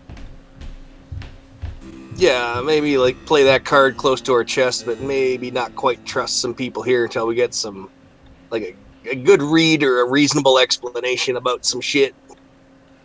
Agreed on that front. All right, as long as we're on the same page. I hope only to discover where we are from this place. I'll say that in a hushed tone around everyone. And then I'll turn towards the stairs and say, perhaps some answers lie on the main floor to both of our concerns. Did we investigate this nook? Which one? The bottom floor when we were on the first floor? No, you guys just walked through the main area and then walked up the stairs. Okay. And we didn't put the portrait either here. Are you staying back? Or are you splitting? What are you guys doing? There's a portrait above the fireplace? Or there was something above the fireplace that we didn't look at yet. Oh, I missed that. Okay. If you're staying there, Casper, I can give you a description of what you see there. Sure, I guess as we're filtering out, just looking around, as we're like, like that thing you do, like you look around the room as you're closing the door. I guess if everyone's already gone out, it's one last kind of look back. Gazel's kind of inherently just following towards the back of the pack. Not that he just wants meat shields in front of him, but he's not so trusting. So, above that fireplace, you see quite a large picture sort of hung in behind the fireplace, up above it. It's a framed portrait of a windmill perched atop a rocky crag.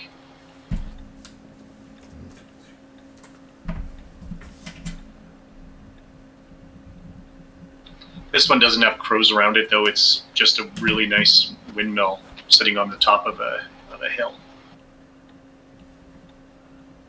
I'm just gonna say that's impractical. Like, normally, you'd think you'd want a windmill where you're gonna grind some shit.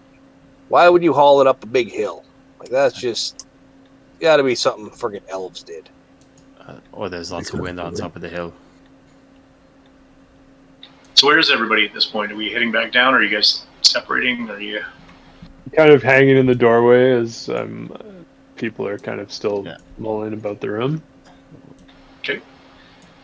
As you guys exit the room and turn back towards the stairs on the first level, you do notice a door at the top of the stairs.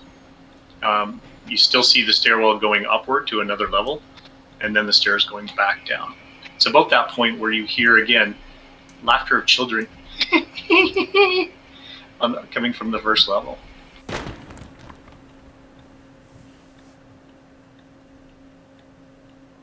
So if we meet the children again, we can ask as to the whereabouts of their guardians.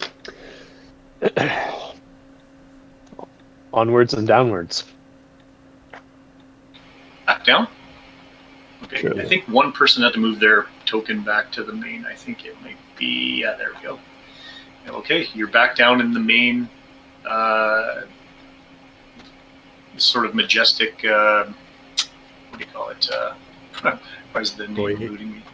Not in... Foyer. Foyer. No, it's the main hall of this area. Great Hall. That's the name I want. Great Hall. So again, sort of wood-paneled walls, some carvings in them. It's those sweeping red marble stairs as you guys exit on your way down. That fireplace on the far wall with the long sword above it that you've now looked at. And a number of doorways going off and into a number of different rooms. And the steps we heard below us at the time would have indicated. Yeah, by this point, you've heard stepping or footsteps in a number of rooms while you were upstairs. Like you could hear them below you. Sorry, I forgot to work. I had to leave dinner early. I'm not sure exactly where they are. Roderick would just Okay, bathroom breaks right tire away. of this and walk over to the closest door and start opening the doors, knocking on the door and trying the door handle. Okay, so that door opens. Roderick, do you push in? Yeah. Reveal. I'm revealing. Unreveal. Stop doing it. Why is it not revealing? Oh, those are doors. Okay.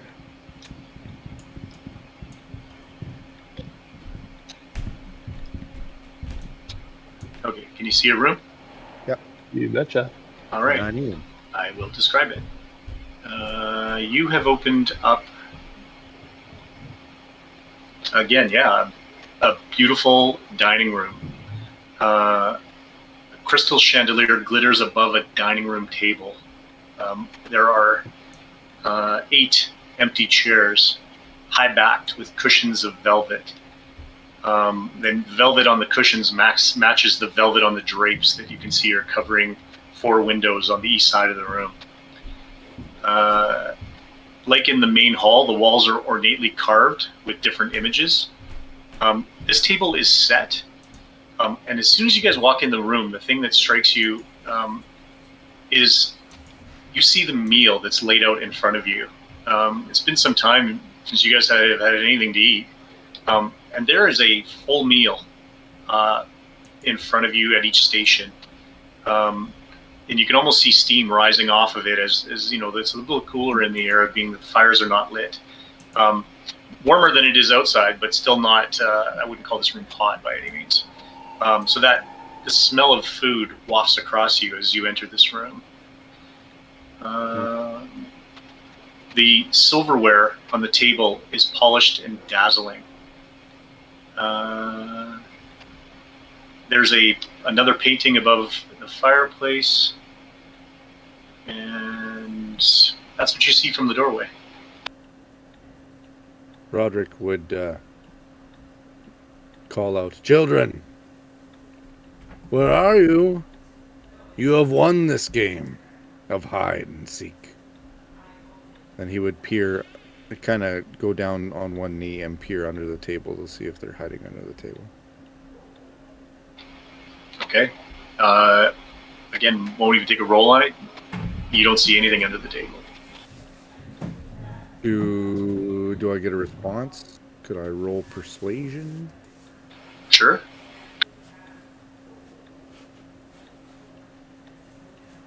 Let's see if I actually roll better than 10 today. Nope, I don't. 9. You don't get a response. The fireplace is unlit, but is there logs in the fire? Like, is it set to be lit? This one is bare as well. There's nothing in the fireplace other than just like the metal bars of a hearth that you would normally put logs on. Well, they have a meal prepared, but no one to eat it. It is odd that not a single person has been seen in this house yet, and I feel like we've walked at least half of it, and I've only heard the children and one footsteps, and yet here there are 8 chairs. This is truly odd. Maybe What servants could have cooked this meal as well? Maybe we should let ourselves be known again. Try a little louder, maybe. Roderick would walk past everybody into the entrance again and yell out while using thaumaturgy, so his voice booms throughout the house. "Hello! We have come from outside, invited in. Is anyone home?"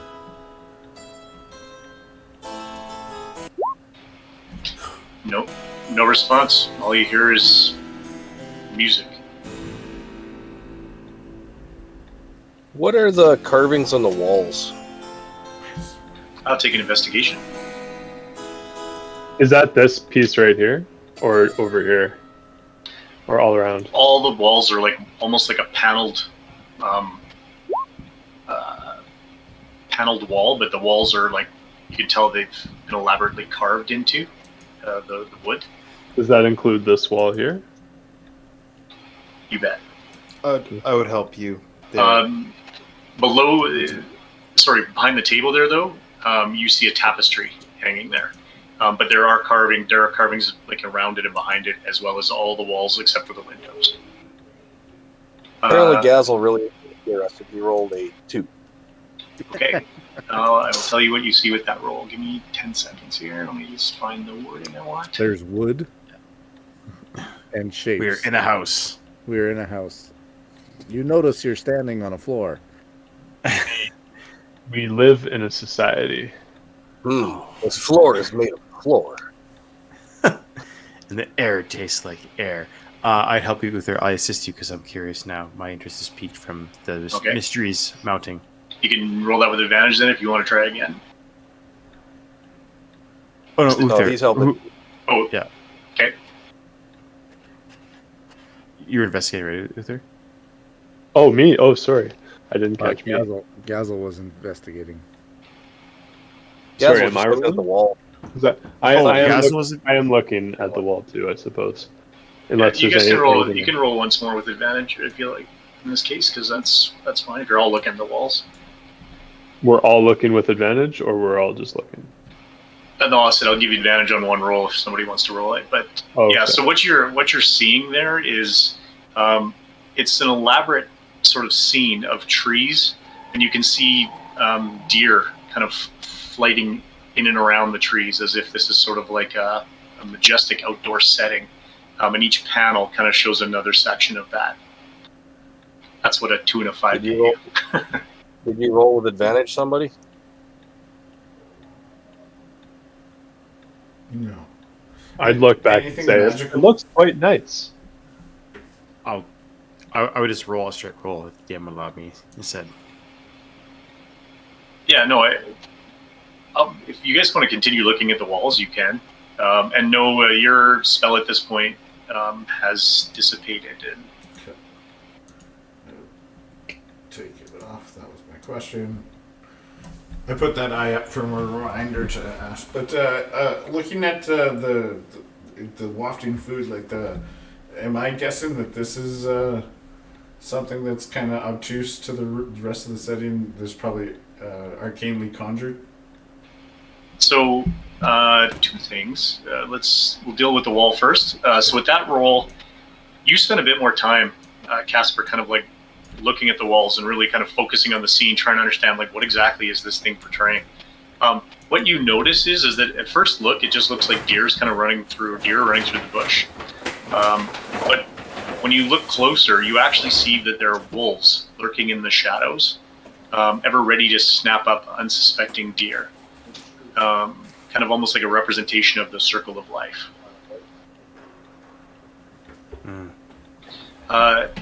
And Dijkstra, you're looking at the table, and as you inspect the meal, you see a feast and it's resplendent. It's a feast of meats and fruit, cheeses laid out upon this table, and again, the smell just wafts across you as you can tell it's been laid out recently. Which with What the would you rest like of to the room and the rest of everything that's Oh, kind you're on mute, but with the rest of the room and the rest of everything we've seen, this is definitely out of place comparatively. Okay. Anyone find it odd that there's a fireplace in every single room? Is that normal? and Uther, you're at the back of the room there. That tapestry that was on the wall as you were looking around in that area, Mm-hmm. it's a tapestry depicting nobles hunting wolves from horseback. And again, it's very nice, really high-end quality tapestry of what appears to be, like I said, like a hunting party. Mm.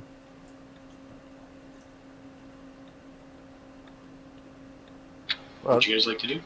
Roderick would like to try the door handle on the next door, knowing that it's a space that shouldn't open up to. Okay. extra. Yep, I see the one that's a little room here. I'm going to open it for you. And yes, it opens. You would peer inside. You do. You should be able to see it now. Let me know if you can. Can. The mock Perfect. room, the janitor's closet. What you see in that room is it is a cloakroom. So you open a closet stocked with what appears to be 2 black cloaks. They're very dusty. There's cobwebs going from one to the other. But what kind of catches your eye is there's a wooden shelf, and on the top, or sitting on that shelf, is a very elegant top hat.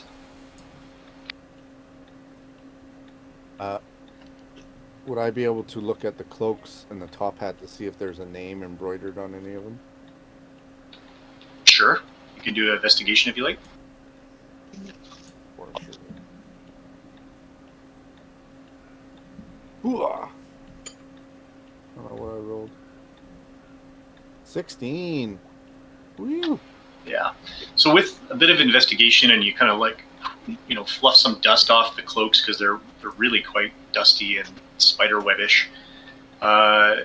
You don't see a name per se, but you see like what's that when you put your initials? You see a G and Monogram? yeah, monogrammed. They're monogrammed with a GD. Both on both arms, like on the sleeves of the cloaks, and then inside the hat, you find that same monogram. All the same looking G and D.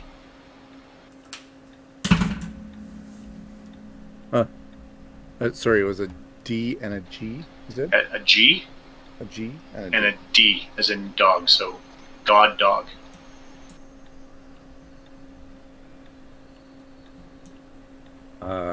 Roderick would take the hat down and walk into the room, back into the room with everybody else, kind of inspecting the hat as he walked. Okay. So yeah, it's beautiful. This is an elegant top hat. You can tell that the owner of this top hat came of money. You know, it's that type of quality.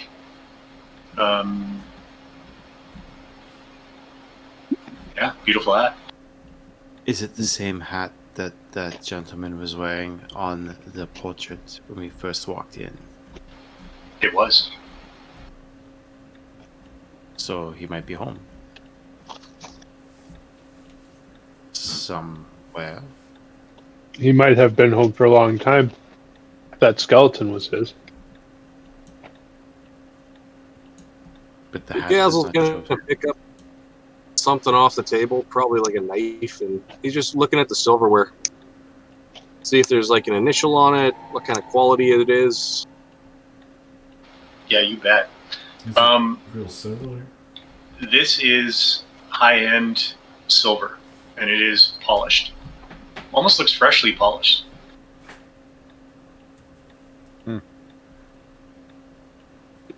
Is there a steak knife? Hmm. How about one of those like carving knives? Yeah, this is like your full like royal like there's I don't know if there's like 8 or whatever, but it's like the full array. You've got like your salad, your blah blah blah, where you've got all the sort of the regal array of silverware, and it's all freshly polished and in its proper place in what would be, in regal fashion, I guess. We all aware of the Dark Arts books at this point in time, or no? No, not unless you guys have shared that, but I didn't hear it, so I'm going to say no unless told otherwise. No, we kept it mumbled and here, then take it, kind of like between ourselves. Yep. Is there anything like looking through the window again? Anything that's obtuse outside? No, same setting. So this now on main level, you're looking more at the ground level of the grounds. Again, very foggy, hard to tell, but you can tell there's trees. There's some grass out there, but essentially, It's the still backside of the house. it's still real. So, okay, that's good. Yeah. So you've got a meal set at the table. You guys have got a hat in hand. You still hear music intermittently turning on. What would you like to do?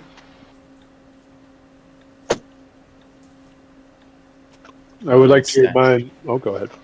Go ahead. No. I was just going to say, I would before anyone looks too longingly at the food, I would like to reiterate the point that Gazel made about trust here. Yeah, I mean, so far there's weird shit. There's a dead body in a closet. I don't trust these people. If there is fresh food, a meal prepared, then there's someone who obviously has made this. There's obviously a kitchen, so there's somebody somewhere, somehow. So we should go either introduce ourselves and not be so presumptuous that we could just take these things off the table and eat them, because maybe there's other guests coming. I'm in alignment with you on our direction. Shall we vacate the room and keep exploring? Yes, forward. Can we walk behind the tapestry? Is that like a door there, or is it just a wall? Yeah, so that's a wall, and it's actually that same wood with all of that seamed carved into it. Okay, where are you guys heading? I think Roderick. Roderick. Is the tour man. Just go to the next door and open it, see if there's anything there. You bet. And are you taking anything from that room? Gazel. Gazel, think, put the knife back. Jukestra was asking about a carving knife. Did he grab it? No, I just in my head took note that it was silver. And Oh, Gazel noted that too. Brother Roderick, are you still carrying the hat? Yes, I am. Okay. So much like most of the doors here, this door, Brother Roderick, opens. Okay. Open it up and peer inside.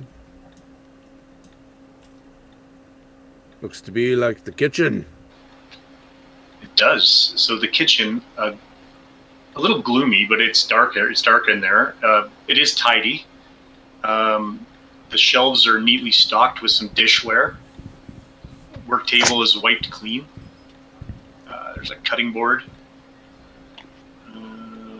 You see the iron pipes of an oven that snake out at the back of like the east part of the room there. That looks like a toilet thing there. It's like a big half circle. Yeah. You see a door that's at the back of the room on the east side. You bet. Yep. And that's all you can see there. Oh, and sorry, the southwest, you see another small sort of like hatch there. Yeah. Roderick would look back as he walks inside and say, children are known to hide in the servants' quarters, I'm sure. Did we smell the food when we walked in? When you went into the dining room, you could smell the food. Yeah, but not before. Not until the door was open. No. Right.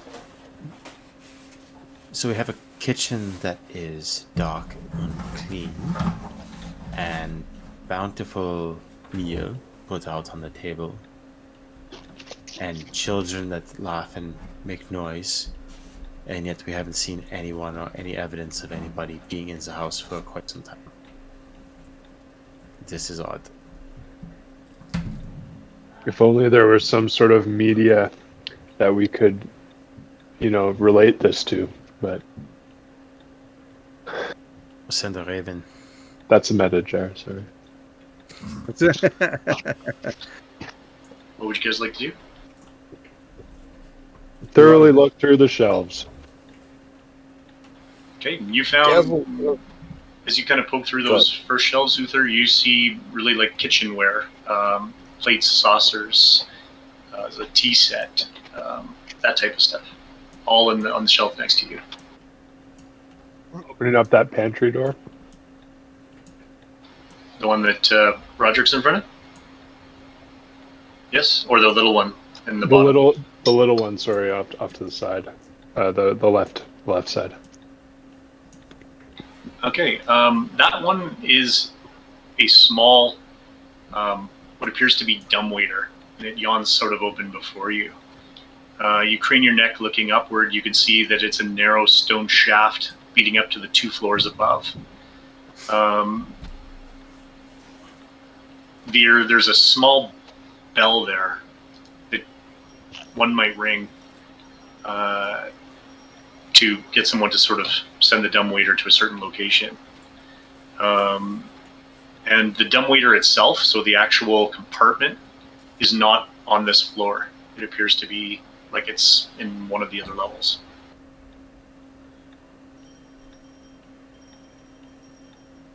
Look at Gazel. Fancy a ride?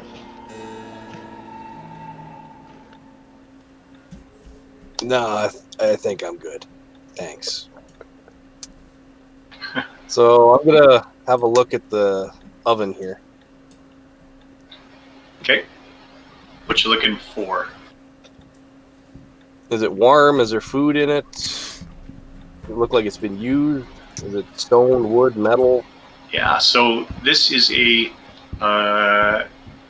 both stone and metal oven. It does look like it's got a lot of wear, where you would cook things inside of it and then slide them out with a big sort of paddle. It's a pizza oven. Nothing in it right now. And I think I heard you say you wanted to kind of see if it was warm. doesn't feel overly warm. It's not cold either, but it's looks like it's well used over time.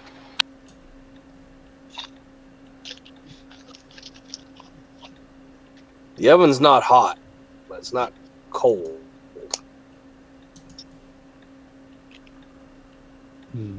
This is odd.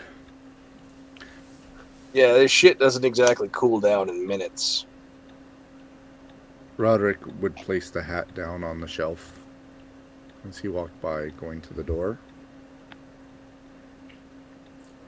Okay. Too late. You're cursed, Roderick. And then open the door. Or try the door. It's open. Once again, peer inside. It's the pantry. It's a pantry. Pantry's cramped and well stocked. You can see a number of sort of bags in rows, and then some bottles on the floor.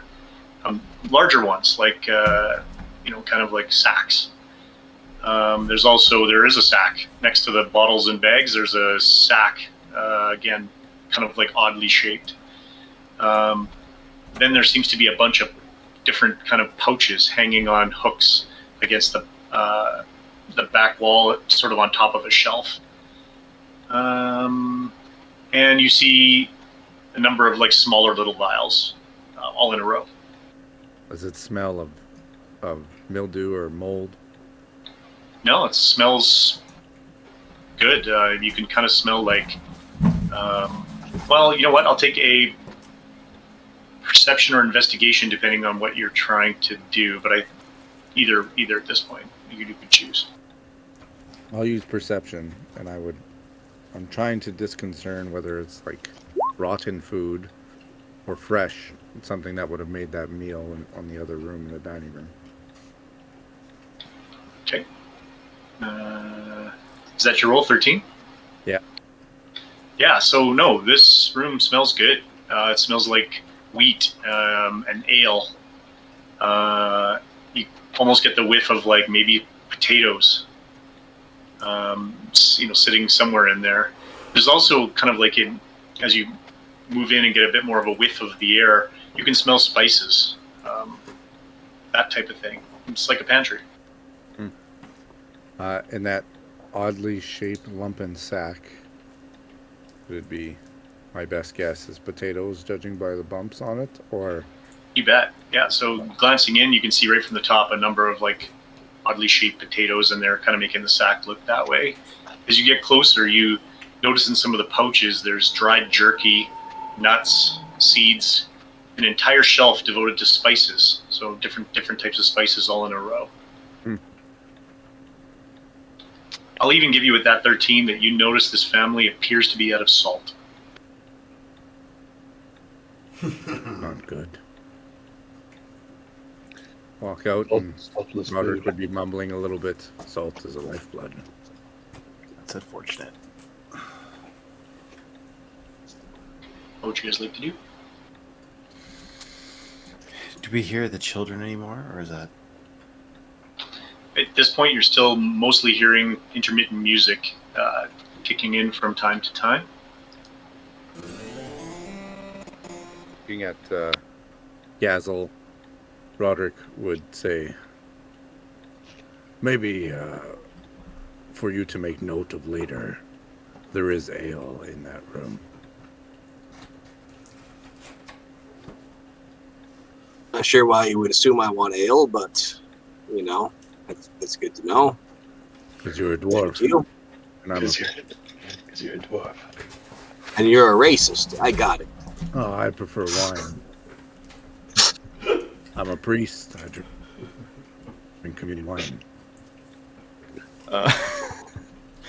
I think there was a door at the top of the stairs that we did not look at the very top.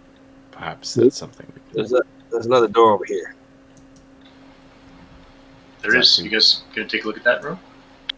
Yeah. Just saying, before we go back up and down these stairs again, like I got short legs. I'm not fucking going up and down stairs all night. The footsteps in any particular direction at this point in time?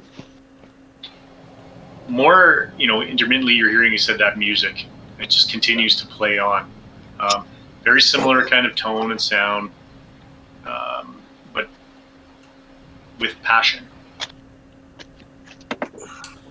Roderick, you pushing that door open? You got her. Dijkstra's gonna pop up just before you do it. And when do we give up on this fruitless endeavor of finding the parents of these children? Maybe when we find the children. The priest is very concerned with these children. So you poke your head into what appears to be a den. This room is a bit darker than what has been the others. In the back corner looms wolves. Their snarls frozen forevermore as taxidermy mounts. A stag's head is mounted above an unlit fireplace. There are fine chairs that are draped with furs. You can see some items on a table in between the chairs by the fireplace. Just from the doorway, you can see some things, sitting there.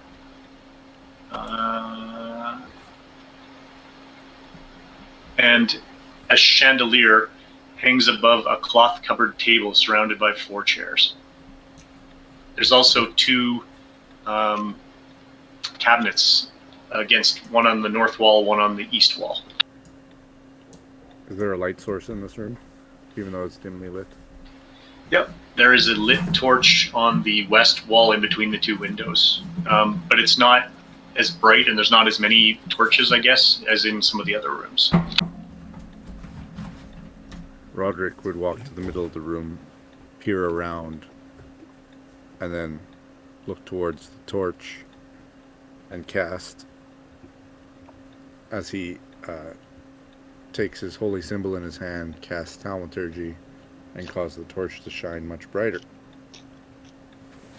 Okay. So doing that, sparks up, and you can see everything I've described now in much better color and imagery. You can see it really well. Is there anything combustible in the fireplace? No, unfortunately, this one as well, unlit and bare. Is it normal for a manor of olden times to have fireplaces in every room? Is that something that is normal? Yeah. Well, I think you've. I mean, by this point, and if I've not given enough imagery on it, you definitely sense this is a high-end house. You've seen high-end clothes, a high-end hat, a buffet of food that's basically out. Nothing about this house says anything other than high-end. I just wasn't sure if it was like standard practice or whatnot. Even like a manor, it would make sense for them to have fireplaces, I guess, for the warmth, wherever they want to be. You bet. What would you guys like to do, or anything you want to look at in this room? Roderick would look at the table between the 2 chairs. Gazel's gonna look at this cupboard or whatever it is. Okay, we'll start with the table, and if everybody else wants to move wherever they want to look, I'll describe. All right, in between the 2 chairs, you find a cask of wine. There's a pipe rack with a pipe sitting on it. Some goblets of what appears to be a red liquid. And Gauntlets? Goblets? Goblets. Like wine goblets. I thought you said gauntlets, and I was like, huh? And a candle, but the candle there seems to have burnt over time, and wax is kind of burnt over the little container that was holding this candle.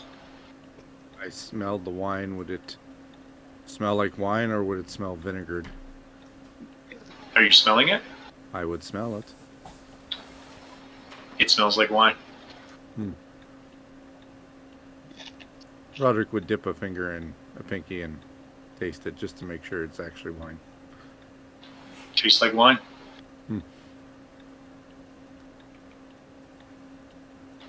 That's good. Now you can have that Holy Communion shit. So we'll leave you there for a moment. We'll go to the cabinet. I think, Gazelle, you were taking a look at that cabinet. That cabinet you're looking at, it is closed and it appears to be locked. But through the glass of the cabinet, you can see that there are a number of essentially weapons in there. Just by the way they look, they look to be either bows or crossbows or both inside that cabinet.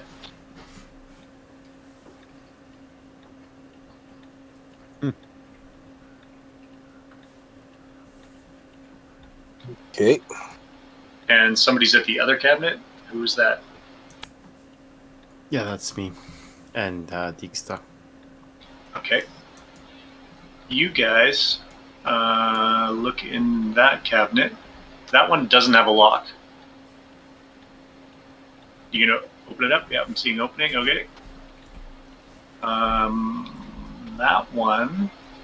Just give me 1 second. Excuse me.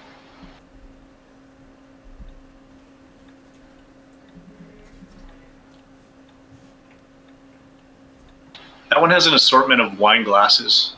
And next to the wine glasses is a small wooden box. Any initials or anything signifying on the box? Is it like a humidor shape or shoebox shape?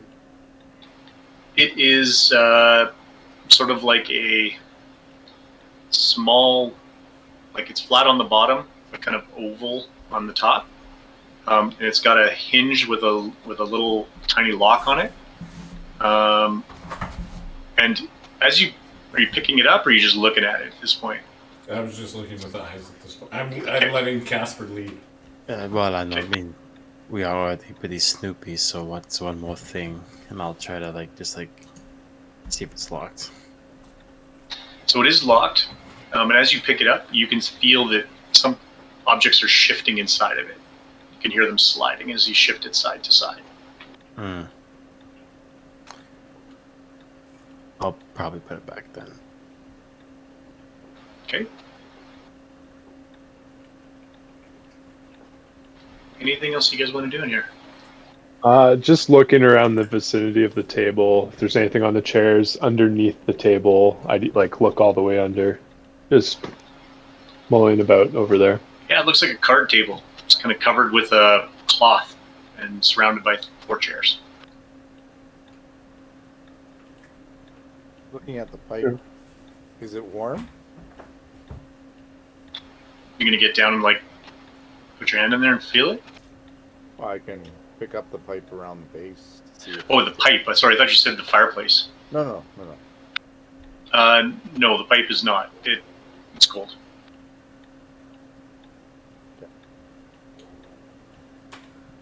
So this cabinet over here looks like it's got bows and shit in it. It's locked. Do we want to open it up, have a look? Are we done playing hide and go fuck yourselves? How much are we being nice to these people at this point? What people? There's no one here. There's a mysterious hot meal that was conjured by not the kitchen. Perhaps they had some sort of Uber Eats or something that dropped them off. Yeah, this is not right. Something here. Guten Tag. Uber Eats. And I'll have the group roll a group perception again, please. One question before I was going to ask about the wine glasses. Are in the back row or third row, are they kind of dusty or dirty, or have they entertained and are they clean? Do they entertain a lot, basically? How many are used and how many are just sitting there? Yeah, take a quick investigation. Okay, that was my perception. Oh, that I'll take that. That's close. This is not a hard check. They look clean. They all look the same, and they're in good order. Okay. Group perception. I see a 22, an 11, a 9, an 11. Casper, As you're standing there, you hear now above you. Little kids laughing. Does anyone hear that? It seems the children are upstairs now. Perhaps we should go upstairs again. Well, the dumb waiter was up there. Perhaps they had evaded us that way. Did only Casper hear that, or did the rest of us? No, just Casper. I didn't hear anything that time. Well, they're definitely not downstairs because we've just been in every room. So I think they're upstairs. Perhaps we go check up there. There's still some stuff, the doors and a third level that we had not yet been to. So Lead the way, Herr Customer. what was that, Father? Lead the way, Oh, Herr yeah. Casper. Yeah, sure. Okay, heading back up. Okay, Yeah. when you guys get to the second floor landing, you see 4 suits of armor and the fireplace. You guys continue on upward. I'd like to take a closer look at the armor just as we're passing up the stairs. I'll take a note to sort of investigate a little bit further, see if I can recognize anything about it. Its history, I guess what I'm going for. Yeah, you bet. I'll take a history on that. 0. Yeah, so you look at this, and even with a roll of 0, I will give you some information. You've not ever seen knights of this type of armor before. It's not like, this would be a recognized suit of armor that somebody that you know or any faction you know of has ever worn, anywhere near where you were by Waterdeep. And it does appear to be good quality armor. Is it plate? It's a more ancient type, but yes, I would say it's a full suit of armor. Okay, I'll take note of that.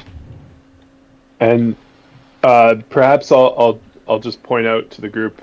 Perhaps we could just peek our heads into either side, see if there's anyone there. Keep moving up, because we keep missing the kids. But yeah. And I do see someone by a door by the stairs. Were you guys looking in there, or are you? Oh, I didn't even see that one before. Yeah, Okay. I would open that just to make sure the children are in there. Okay. So- You go ahead and you open that door.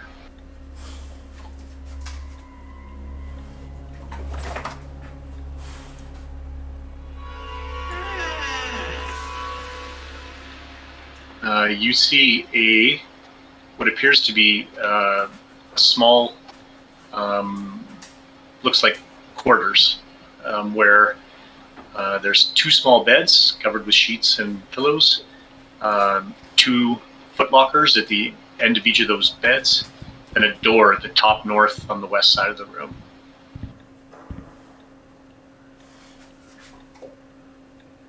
Well, they're not in here. I guess I will go in the room. And Okay. are they hiding in the closet? Perhaps. You opening it up? Yeah.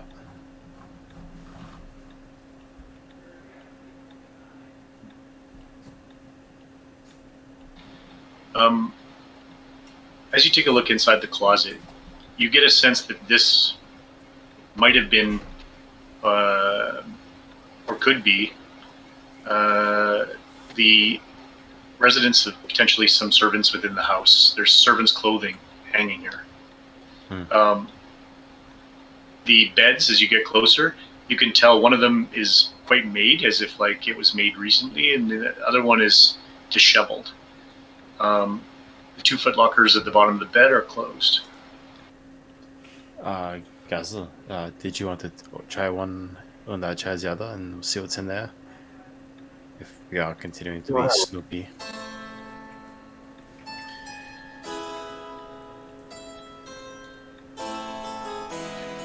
So I'll have a look in my footlocker here. Yeah, so you see servant type clothing. There's undergarments, a nightgown, some old leather shoes.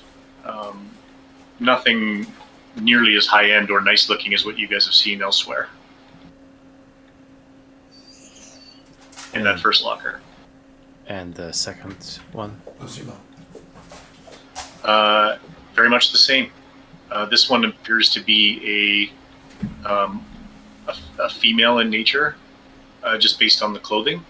But again, nightwear, daywear, and a couple pairs of like a boots and a shoes. But again, quite worn, older looking, disheveled, not nearly as nice. And is the dumb waiter on this level, or is it up more? It is, as you look, you can see it now, level above you. Was it at that level before as well, or? It's hard to Couldn't tell tell? from below. You could tell it wasn't definitely in the kitchen, but it appeared higher. Now that you're on this floor, you can tell it's actually at the third level.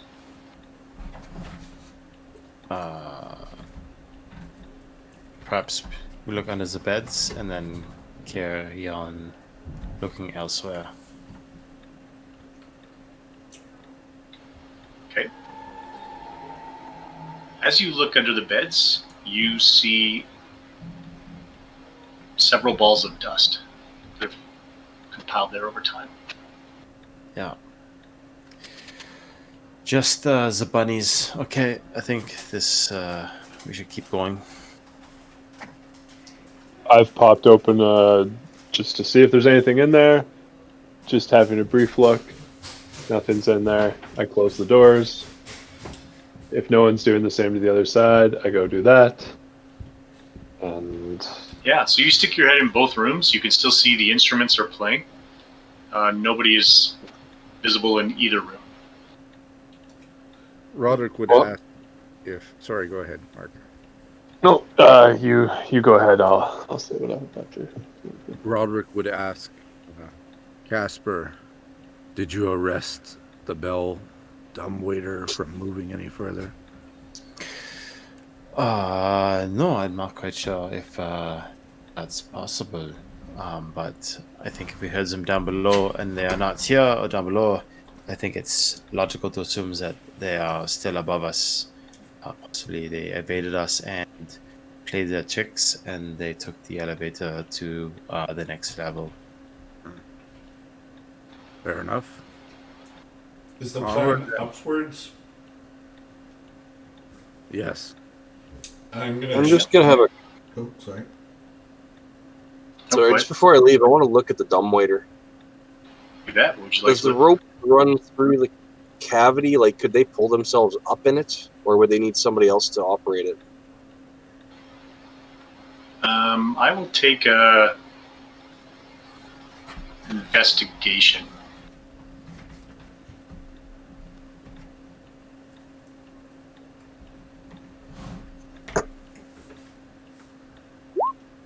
$13. Yeah, I mean, based on I that, also have a background in carpentry. you think they, two small children could pull themselves up in this dumbwaiter. Okay. You even wondered about yourself for a moment, but probably anybody larger than you, not so much. It is a narrower shaft. Okay. You guys heading up? Unless there was something Uther wanted. Just to say, I don't think there's anyone on this level. Next step would be up. And on that note, I'm gonna flick the shoulder again, and have the raven be our canary in the mine upwards. And I'll kind of put my hand on the nearest person to me and ward into flash into its eyes, and see what I can see up there in the main hallway. Okay. I will move you guys in a moment then, and I'll open up a map for you. Just give me a sec. Roderick would lead you, and this is the beginning of leading you down the right path. Wait, you wanted to touch the child again? No. No, I think what the father meant to say was that through the Lord, doors open.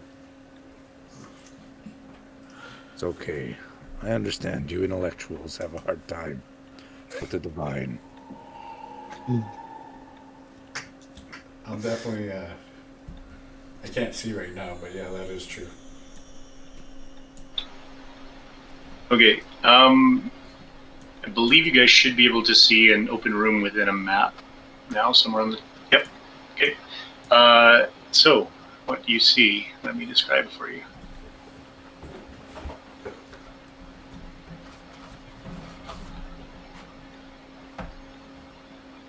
You see again that staircase, the marble red staircase, all the way up to what looks to be the final floor, as there is the staircase does not go any higher than this level. As your familiar flies through this room, you can see a series of 1, 2, 3, 4 doors, some sort of off to the right and up. You also see a very majestic suit of armor standing at the top of the stairs, kind of facing the stairwell. That is what it can see as it breaches the top of the stairwell. Is the suit of armor much like the other suits of armor? Yeah, identical. And then last thing, is the floor like dusty up here? Has it been used? Like, is it clean? Looks clean. Okay. And then I'll flash back and have the bird come back down, and it looks like it's safe to proceed up. Okay. All right. The entire group's going up, or are you guys splitting, or what's your plan? Let's march up there. Stop trying to get us to split. Okay, all of you, move upward to the 3rd floor.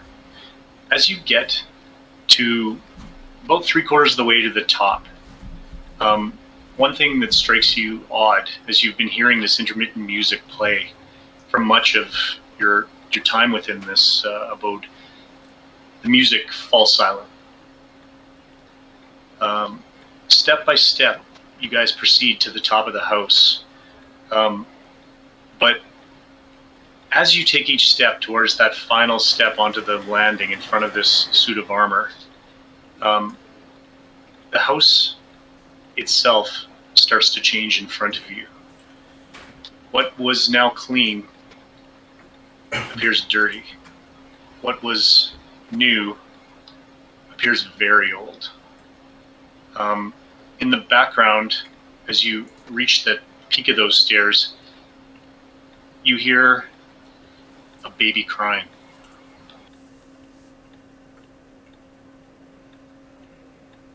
Where from? You hear it more to the east.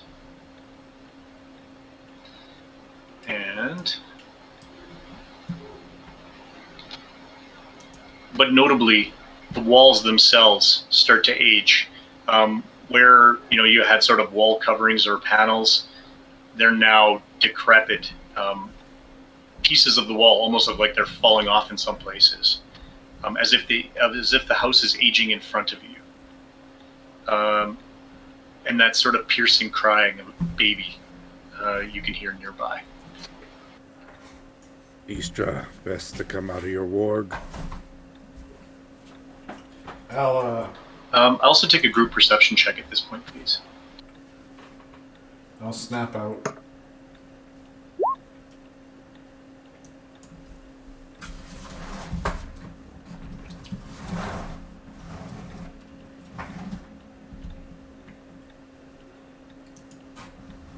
Yeah.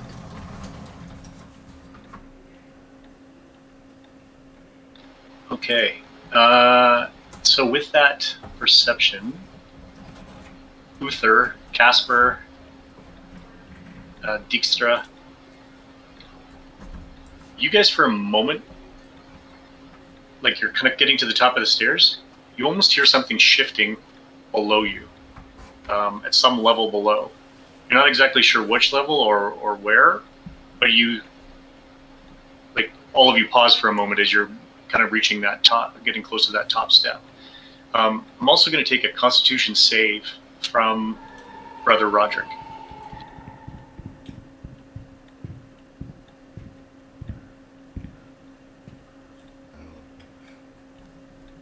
Nine.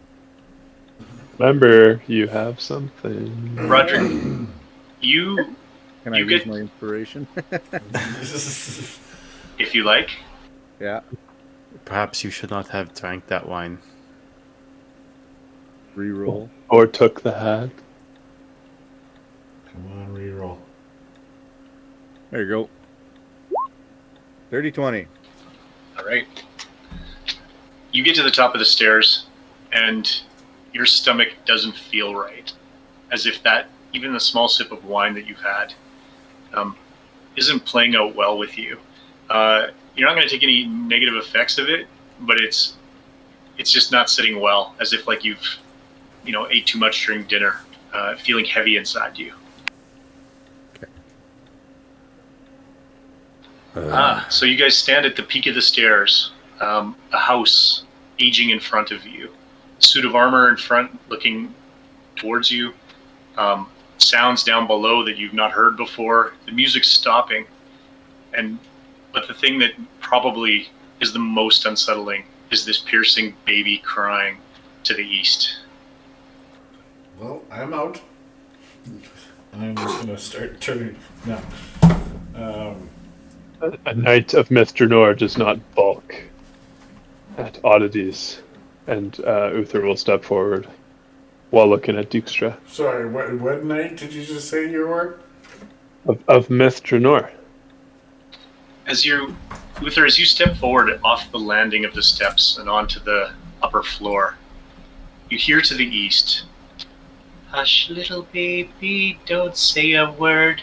Mama's gonna buy you a Blinkski toy.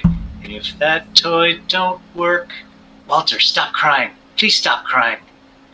Morning Lord's light, please just stop crying." Lathander. You'll hear Uther whisper under his breath. I think we found the parent. I'll advance forward still. Okay. Which direction you work, or where you're moving? Up to here. Okay. Just as you shifted past that animated armor, Sorry. What kind of armor? its arm reaches out, grabs onto your arm, Oh no. and with that, we will roll initiative. Oh, God. So you just said animated armor. I was like, what kind of armor? As we walk by the animated armor. Just get clotheslined.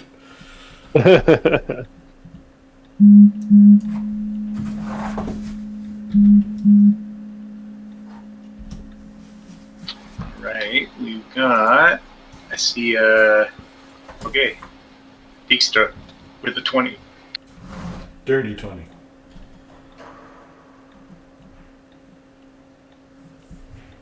I believe I've got then Uther at 16.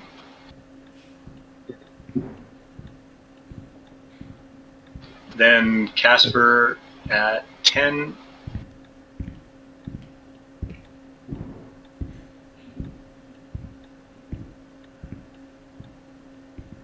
Roderick at 8. Roderick at 8, and Gazel at 7.